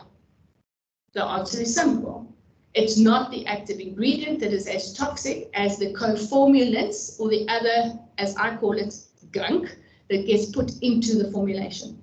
So glyphosate, the molecule might be slightly carcinogenic, but is compounded by whatever is put into the formulation as the glyphosate-based herbicide, the formulated product, so the full formulation of the product. I hope that clears up the whole glyphosate debate for you. Okay, so now, here's another one to consider when looking at a pesticide policy. Now you're wanting to put a pesticide policy together, and now you're deciding, okay, now you have species X, and you want to control it using a herbicide, okay? Now, all of these, hypothetically, all of these are registered for your species X, okay? The first, you go, and the first 1, 2, 3, 4 don't work anymore. You go to the pesticide distributor and you say to him, it's not working anymore, what now? And he says, oh, don't worry, use Forester or Spear. You go back to him and says, still not working, what's going on? You gave me a different herbicide, but it's still not working. Why? Then you go back a third time and you say to him, okay, and he gives you brush off. Still not working. Why not? Because they all fall in the same herbicide resistance group. So it doesn't matter what the herbicide is and what its active ingredient is. If they all fall in the same high rank group, it means that you are just building resistance. So you have to, when you put a pesticide policy together, you need to look at both the active ingredient as well as the high rank group and put together a mosaic pesticide formulation process, not just go up and down, up and down. Otherwise, once you've created resistance to a plant, you cannot uncreate it. It's like a bell, you cannot unring. So your criteria to consider: pesticides with unmanageable risk. This means don't go near them, just leave them alone, because jy, as the Afrikaans people say, jy pluk 'n lat vir jou eie agterend, né? In other words, you are just creating trouble that you really don't want to go into. Endocrine disrupting chemicals, EDPs or EDCs, persistent organic pollutants, POPs, like DDT, for instance, heptachlor, Daldrin, Endin, list goes on and on. Carcinogenic, immunotoxic potential class 1As, okay? If it's carcinogenic and has immunotoxic potential, stay away from those. Hazardous, highly hazardous class 1Bs, pesticides with frequent and severe poisoning incidents, like arsenics and 2As. There's one very popular arsenic that falls in this category that people love spraying on cacti. Which one is it? Starts with an M. Ends with an A. MSMA. Stay away. See, it even rhymes. So please, no more MSMA. There is an alternative to MSMA. Please use that one instead. Right. So the pesticide policy was updated in 2012. It covers everything, but the property here is biopesticides is preferred, and we're looking at agreed control measures, and it's actually an integrated pesticide management policy, not a pesticide policy. Why? Because we've integrated agroecological approaches, we've integrated biopesticides, everything into one policy, so that you don't just looking at pesticides. Okay, I know my time's almost up, and so am I, so don't worry. Okay, so the herbicide spreadsheet is a one-stop shop, but it's also as big as this room. So we've put it all together for you, all in, yes, I've got 2 minutes, all into one spreadsheet for you. And all this information is available from Kay on invasives.org or from myself. You'll get my email at the end. Okay, right. So that's pretty much just an excerpt of what it says. It gives you the species, it gives you the control methods, what herbicides to use. But I've done all the hard work for you. Before you spray a single drop of pesticide or herbicide on anything, you have to do an environmental social risk assessment first. What is that? How to choose the correct pesticide for your local condition. Now, if you're looking at just the human risks, the human health risks, if you scroll all the way along and look for the purple column, which says recommended product, I've done the ESRA for you. Say thank you, because it was a lot of work. But if you're wanting to look at hazard criterion 7 and 8, which are the environmental ones, you're going to have to do the PEX and TERS yourselves, unfortunately, or contact me and I'll show you a quick, easy way on how to do a PEX and a TER. Okay, so for safety, we've covered the safety principles with our safety officers, our toolbox talks, our toxicity research to UCT. Our PPE policy was updated in line with the FAO pesticide policy. We do self-assessments and compliance with our auditing, directorates. We have a biomonitoring protocol, which looks at the frequency and duration of pesticide applications to see what is wrong and what might cause severe poisoning for environment and human health. And it's linked to the hazardous chemical agents regulations and the compliance to these regulations which were promulgated in March 2021. That's your hierarchy of control. So what we've done in our pesticide policy now is we've eliminated all the HHPs, we've substituted them with safer alternatives. We're currently looking at engineering protocols. I know I'm done. But I'm going to take 2 minutes of your time because you were a little bit slow. So we're quick, sorry. And then I'm slow. Yeah. And then we're also looking at a new PPE matrix, because PPE is not one size fits all. Your PPE has to be according to the hazard, exposure, and risk of the pesticide you are applying. So the PPE that you would apply or you would wear for a chronic dermal exposure is not the same PPE you would have for an acute inhalation risk. You need to know the difference. If you need that policy, contact myself or contact Kay, because she's got all the documents too. Right, so here's our example, how we eliminated and substituted. And you'll have this presentation afterwards, so I'm going to not go through the whole thing, but we did a whole bunch of eliminates and substitutes. And we're now looking at engineering controls, where we're actually looking at changing formulations to make the actual active ingredients safer. With regards to bioencapsulations, like basically making, like, you know, those vanish, those Ariel washing powder little thingies, you just pop it in your washing machine and it dissolves. Excuse me. We're looking in that sort of kind of process with regards to herbicides, where you just put in a bioencapsulated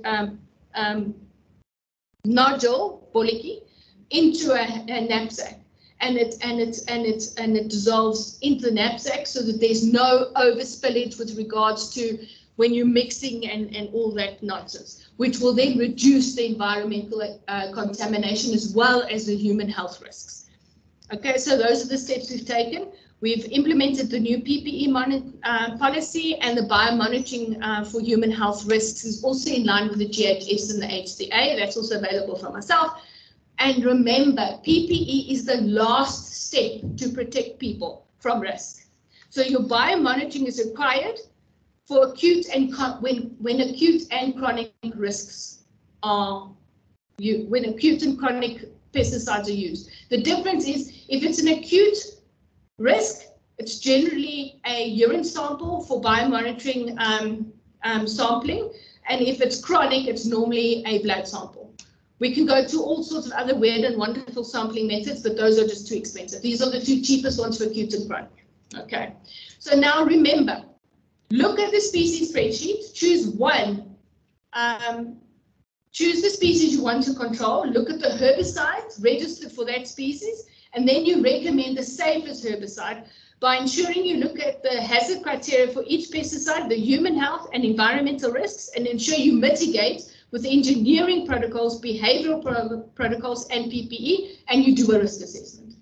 Remember, this is all before you even put your little boots on, and you strap your little knapsack on, and you go out and spray a single drop. Okay, so here is an example of an ESRO using the hierarchy of control in the GHS. Okay, that is a black wattle for a cut stump. Okay, those are all the pesticides or herbicides that are currently registered for cut stump on black wattle in South Africa. And there are all the hazard criteria, and that is a desktop environmental and social risk assessment done. So if you're looking at all of that, and say, for instance, your black wattle is standing in a riparian area, would you use any one of those? Your answer should be no. Why? Because every single one of those is either hazard criteria 7, which is acutely toxic to aquatic organisms, or it's a hazard criterion 8, which is soil resistance, bioaccumulation in soil or water, or bioresistance. So no. But then, did you consider integrated pest management? Did you look at the biopesticides registered for black wattle? And did you look at biocontrol for black wattle? Because there are many, even a biopesticide. So in closing, important to choose the PPE per pesticide category to ensure you mitigate for the correct exposure risk. Inhalation, dermal, and ingestion. they are different, the PPE you would need. Then they're also different for the mode of action of the pesticide, and they're different for what you want to do, whether it's a foliar application, a cut stump, a basal bark, or whatever. So can you see how why this spreadsheet is now getting as big as this room? And then you ensure that you have done the hierarchy of control properly. Then you check the GHS criteria to ensure you mitigate the exposure correctly. And that is me. Thank you. Thank you, Debbie. Yes, colleagues, I warned you about this presentation. When I hear red or blue label, I just think whiskey Johnny Walker. I don't even know what all of this stuff means. But listen, guys, thank you, Debbie. You're very passionate about this. You know, the funny thing is, I'm going to be honest with you. 4 years ago, I've been diagnosed with cancer, and the first thing my oncologist asked me was, have you been in touch with Roundup? Yeah. Obviously, I grew up on a farm, I was at agricultural high school, I studied microbiology, so all of that, I'm not saying that was the cause, but the first question my oncologist asked me for what I had, non-Hodgkin's lymphoma, was, did we ever in touch with Roundup? So let what Debbie said, please take it to heart and use it like she just described it to you, and actually advised you, because it's actually also the law. Guys, we have to be out of this venue by 5 o'clock. There's 25 minutes. I'm not going to open for questions, unfortunately, for this round. Is there anything that is in need for questions for Debbie? Colleagues, please find the details on the screen now. Kay Montgomery is going to present to us now on the value partnership. Kay has been a partnership with the department for many years. She came with me 10 years, Kay. We came together. We've been presenting at all forums and all different provinces of all different species. So thank you, Kay, for being here. Yeah, I'll give it over to her. Thank you. We're going to be very fast. Lots of pictures. I'm just going to give you an update on the latest of what's happening with partnerships. I am with the South African Green Industries Council. I'm with Invasives South Africa, and I'm on the EXCO of the South African Nurseries Association. So let's find out what's happening in the field, good, bad, and different. For those of you who've never heard of us, the Horticultural Partner, the Forestry Partnership, the Peg Trade Partnership, all created in 1998. 2000, in the early days of Working for Water, which is why when News 24 suggested that Working for Water was launching this month, I did blanch slightly, but you know, I will have a chat to some of my colleagues at News 24 to indicate that, you know, there are thousands of people who spent their lives putting Working for Water together. So no, not quite correct launching this week. Very important for everybody, I always think, to see the money that's been put into this. A lot of people say, why aren't you doing this? Why aren't you doing that? This program, 2.7 billion is going to invasive species. Job opportunities, 38,000. For most of the years that I was around watching the whole unfolding invasive species scenario, there was certainly between 22 and 28,000. 38,000 is ambitious, but let's hope that it's all going ahead. And I'm thrilled to see these numbers. These are the numbers News 24 published yesterday, straight out of DFFE communications. The budget for the next 5 years, what is going to be spent. The issue here is the numbers are big. The numbers are impressive. As an outsider to government, obviously there is an election next year, so but I'm happy with that, as long as people are employed and as long as it benefits the environment. I'm crazy happy about that. So let's hope that that rolls out marvelously well. I'm here to say what the successes are. What are the successes? Where's the conflict? The Cactus Working Group has been an enormous success over the last few years. And what's happened in cactus over the last century is really indicative of invasive species. There you had the prickly pear invasion in 1920. By 1958, cochineal had come along. We had biocontrol. All the cactus disappeared. And now, of course, we have new invasion of torch cactus. This particular picture was taken by my colleague who's here today, Lucas Otter, and it was taken behind one of the big nurseries in Bloemfontein. So, you know, we really do see all these cactuses coming back and back. The invasion biologists have done amazing things over the years. Hildegard Klein is a national treasure and an absolute marvelous researcher who's put together a great deal. I have a great deal of time for the Rhodes University team headed by Professor Ian Patterson. You can see these pictures of before and after, the visual success stories of the cactus invasions and what biocontrol can do over the years. It's really, really very exciting. DFFE had a major push 2 or 3 years ago, and huge numbers of Z-folds were created and checked by all the scientists, and of course are available for every province. So for those of you who are in conservation organizations, very good to download them from invasives.org.za. You can print them out yourself, or you can distribute them digitally. But there's an enormous reservoir of resources on invasive.org.za, which was created by the partnerships between the private sector and government. This is the interesting thing about the torch cactus. These are the pictures that came in this year because of the rains. The red flowering torch cactus found in Colesberg actually appeared on social media about 3 or 4 weeks ago. I've never seen a red flowering torch cactus, so I need my scientific friends to tell me if that is the case. But you can imagine Gautengers driving between Cape Town and Johannesburg come across these things, and they just think they're the most exciting things in the world. I beg you not to follow the Gauteng guys that cut them off, say this is the most marvelous thing, will be great security for my property, and spread it all to Gauteng. It's just a nightmare. Please look at them and appreciate them for the environmental disaster that they are. In terms of self-regulation, I had a good laugh to hear that all the rosary parakeets are coming up earlier. That really is a very controversial issue. Granting private sector organizations the ability to issue Category 2 permits to their members is highly controversial. We need forums to discuss it. We need the case study. There are people outside of government that are not too sure about this is the right way ahead. There are people inside government who are not too sure this is the right way ahead.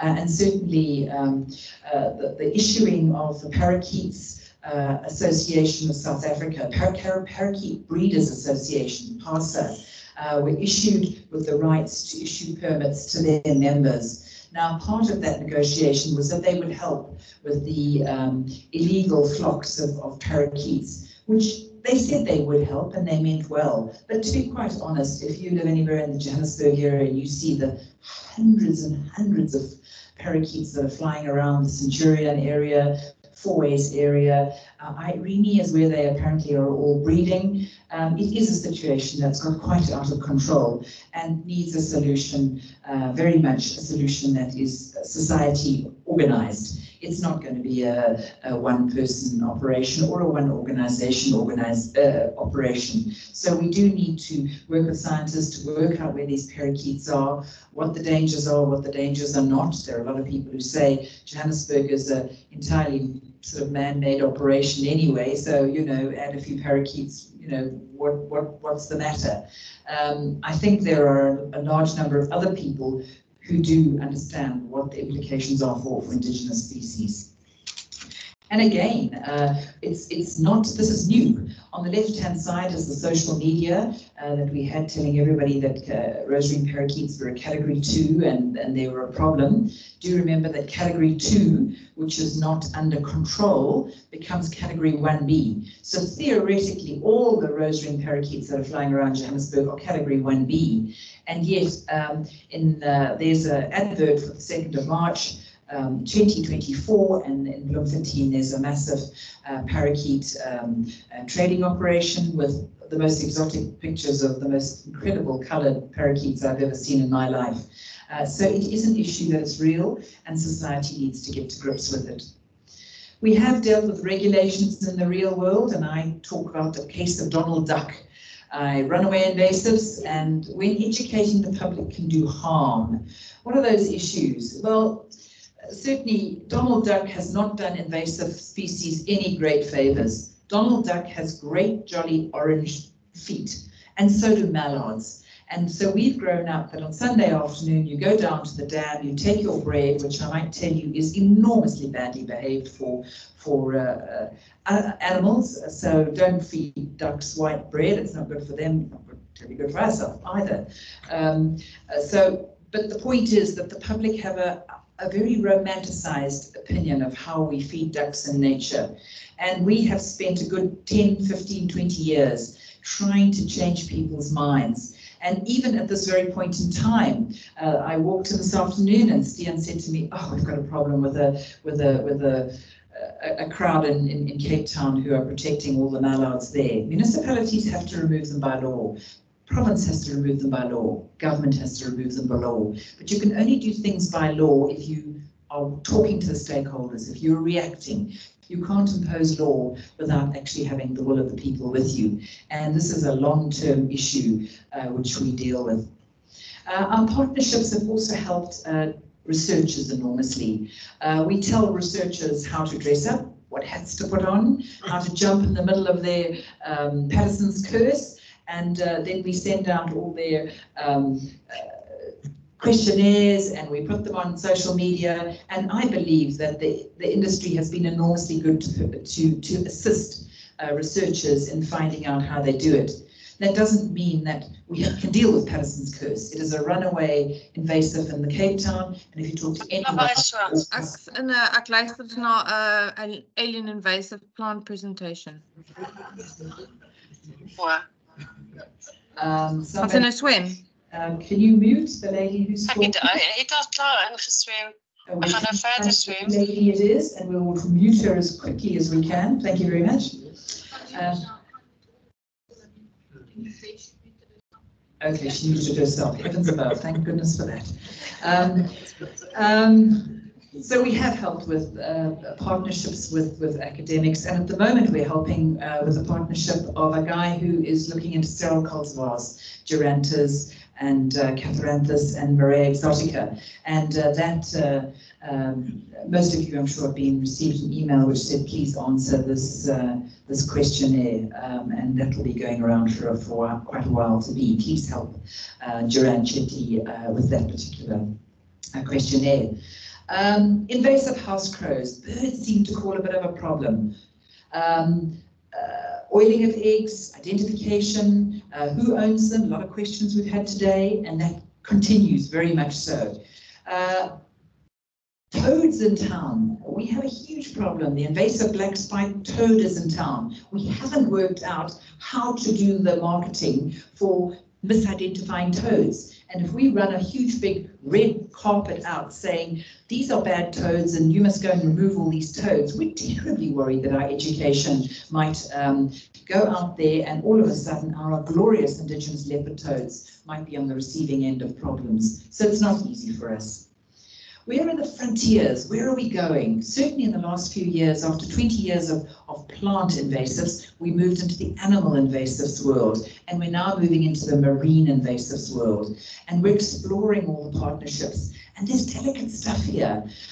Mussels are exotics, and oysters are exotic, and yet they are sort of grown in the Saldanha Bay and in these incredibly sort of fragile ecosystems, which have all these biofouling things, and at the bottom of yachts there's biofouling stuff.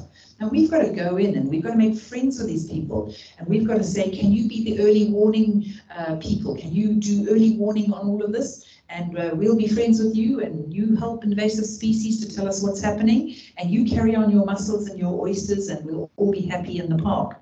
Not that easy. Wild game ranching industry, that's still a work in progress up in the north, but certainly I think a lot of the education has been done. And game ranching, game farming is a big deal. No one watching the news in the last year will appreciate that it's not a big deal. Sterile cultivars. This is where the nursery industry is still on the frontiers. Historically, the nursery industry maintained that there were certain plants just simply that were not invasive. The government bent over backwards to allow nurseries in Zanin, and today you would have seen in the chat session a nursery in Zanin asking for how they could grow their Morea exoticas, how they could grow their gerantas, and send them to areas where they were not invasive. This continues. Sheena's Gold was always exempted right the way through, but there are a lot of others that are being checked and tested, and certainly it's extraordinarily amazing how many of these plants have been actually put into PhDs and masters, and the science is coming. So what is the industry doing? Now they're actually saying, well, shouldn't be talking about sterile cultivars, we should prove invasiveness. And surely all the hybrid Catharanthus rosea that come from Chicago, if we put them next to Llewellyn Foxcroft's office in Skakuza, where it was 40 degrees for the last 2 weeks, they wouldn't survive in 5 seconds. And so there's still debates going on in the industry about that. What should we be aware of in the next few days? Well, in the next few years, the jacarandas, quite a bit of conversation going on between the department and growers. Jacarandas are exempt in urban areas. So if you have a nursery and you grow the jacarandas in your nursery in an urban area and you sell them in your urban area, theoretically you're doing no problem, nothing's wrong. But there's a question: is tourism the spirit of the law? Should we really be growing in jacarandas and planting them in the urban areas? So that is a query for everyone. I think dragon fruit also waiting for the laws to catch up. The dragon fruit, the white one, you can certainly, is category 2. The pink one has got no law against it. Look out for empress trees. And then a lot of people are wanting to, the greening, the empress tree, which is a category 1A, they are wanting to grow large forests of empress trees in the northern KwaZulu-Natal area. So we ask you all to look out for this. Do we actually want this tree in our town? And then finally, this is what came up across my desk today. These are the Mauritian hemp in the KwaZulu-Natal area, and these are the Mauritian hemp that are found in nurseries. And the green scorpions, who are experts in invasive species, are very thin on the ground. But quite frankly, they do an amazing work, and the nurseries are very with it. That particular nursery has offered to destroy all those plants, and we move on. So I'm going to leave it at that. It is 5 o'clock. We are going to be evicted from this very luxurious CSIR invasion species conference centre. So, and I'm sure those of you at home need to go and get a cup of coffee. So with that, we do appreciate your interest, and we'll leave it at that today. Thank you. Thanks, Kate. We have time for a question or two, okay? I don't know, you tell me, when's the eviction crew coming? It's 5 o'clock, but what I'm going to do is, before I just close and say thank you, if there's anybody in this room who'd like to ask a question, go for it, because I'm going to quickly put back on here just my details again. So if there's anybody missed it, because I already received 18 emails just from this discussion forum. So I will leave it up here. So are there any questions in the room? And if there's not, then there's one question here. And then one from Bernard.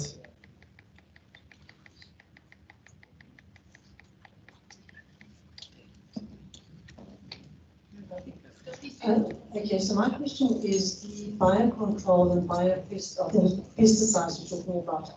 Where can we get more information about that? From me. So we just send you an email? Okay. Yes, you can get the biopesticide and biocontrol information from me. I know I've been transferred, it's a long story, but there's now biodiversity officers in each region. Stand up, you guys. There is Ndebutsa, she's the biodiversity officer for Gauteng. Please contact her for biocontrol and biopesticides in Gauteng. And that's Muvango, he's for Northwest. So there's one biodiversity officer for each region, except Northern Cape, unfortunately not there. And there's 2 in Limpopo. I can send you the contact details for everybody. I'm no longer the national coordinator. I've been moved to another chief director. So I'm now in policy and planning. So unfortunately, I don't do implementation anymore, but I'm happy to help. Thank you, Debbie. Any questions on oh, sorry, you sorted. Then Bernard.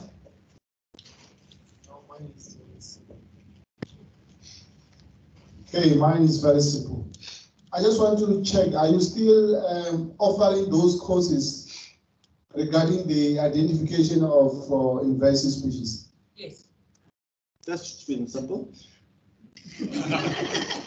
We did have a collapse during the COVID era, but the South African Green Industries Council will be offering courses next year. Our debate at the moment is whether to have them physically or whether in actual fact to have them online. And certainly looking at the enormous interest online, we may well start the training online rather. Getting around is not as easy for a lot of people and quite expensive for municipalities to send their people to training. But yeah, we're very available to do training and we are starting it up again. Thank you. Joburg people are welcome to get their hands dirty with us. Thank you. That's Klippendal. You're being invited to go and help them pull out invasives to Klippendal Nature Reserve to the northwest of Johannesburg. Okay, so thanks, Kay. There's a lot of remarks coming on the platform saying where can I find this presentations. Debbie, can we share them a link? Okay, so we will copy a link in this chat box with all our presentations on it. You can get access to that. And it will be put on the invasives.org.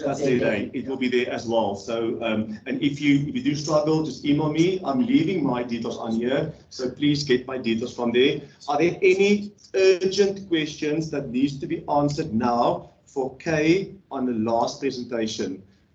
Just go to your I think they were just asking where the presentation. Okay, so there's nothing major.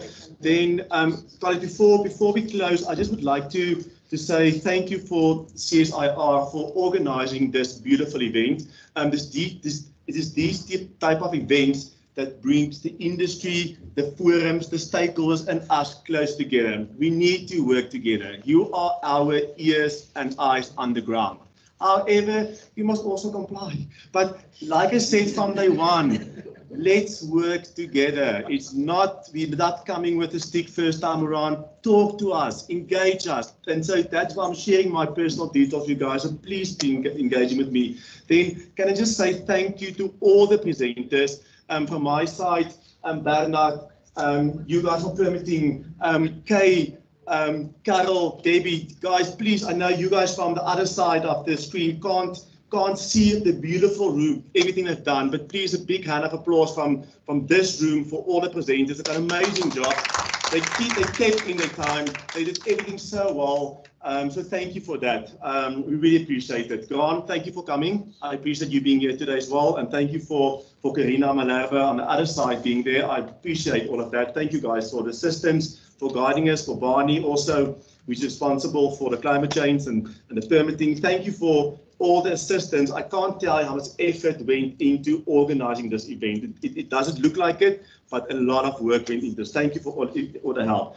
DFF communication and the minister's approval for all of this. Thank you. Thank you for setting up the room.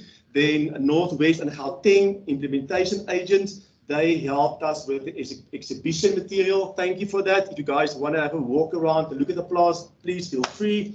And then all organs of state, protected areas, national parks and municipalities here today. Thank you for coming. You all have work to do. You all should contact me in the next week or two, so please do so. And then all the participants online, thank you for joining. Like I said, I've received 18 emails so far, and I think in total, okay, we had 118. 125 participants just from online. So thank you. And the audience on this side, all 200 of you, thank you for coming, for being here. We all really, it was beautiful. And all other stakeholders, thank you for coming. And I hope it is a journey for us to work together and not against each other. So let's take hands and just make it work forward. So Debbie, if that's all, then I'm going to close this meeting. Thank you all. And then, yeah, thank you guys. I appreciate it. There's a lot of thanks from online. Okay. So the online guys are saying thanks. Just one last word. Kelebonga, asante sana, ngiyabonga, siyabonga, nkosi, dankie. Thank you. Have a good day. Thank you, guys.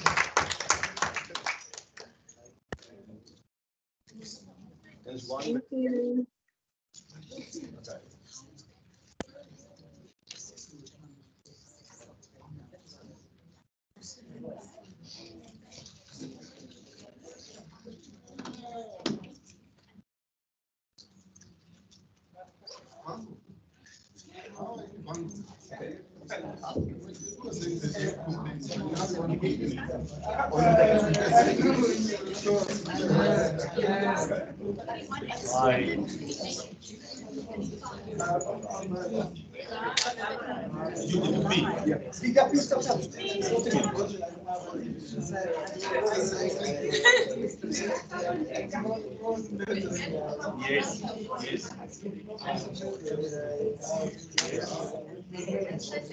Yes.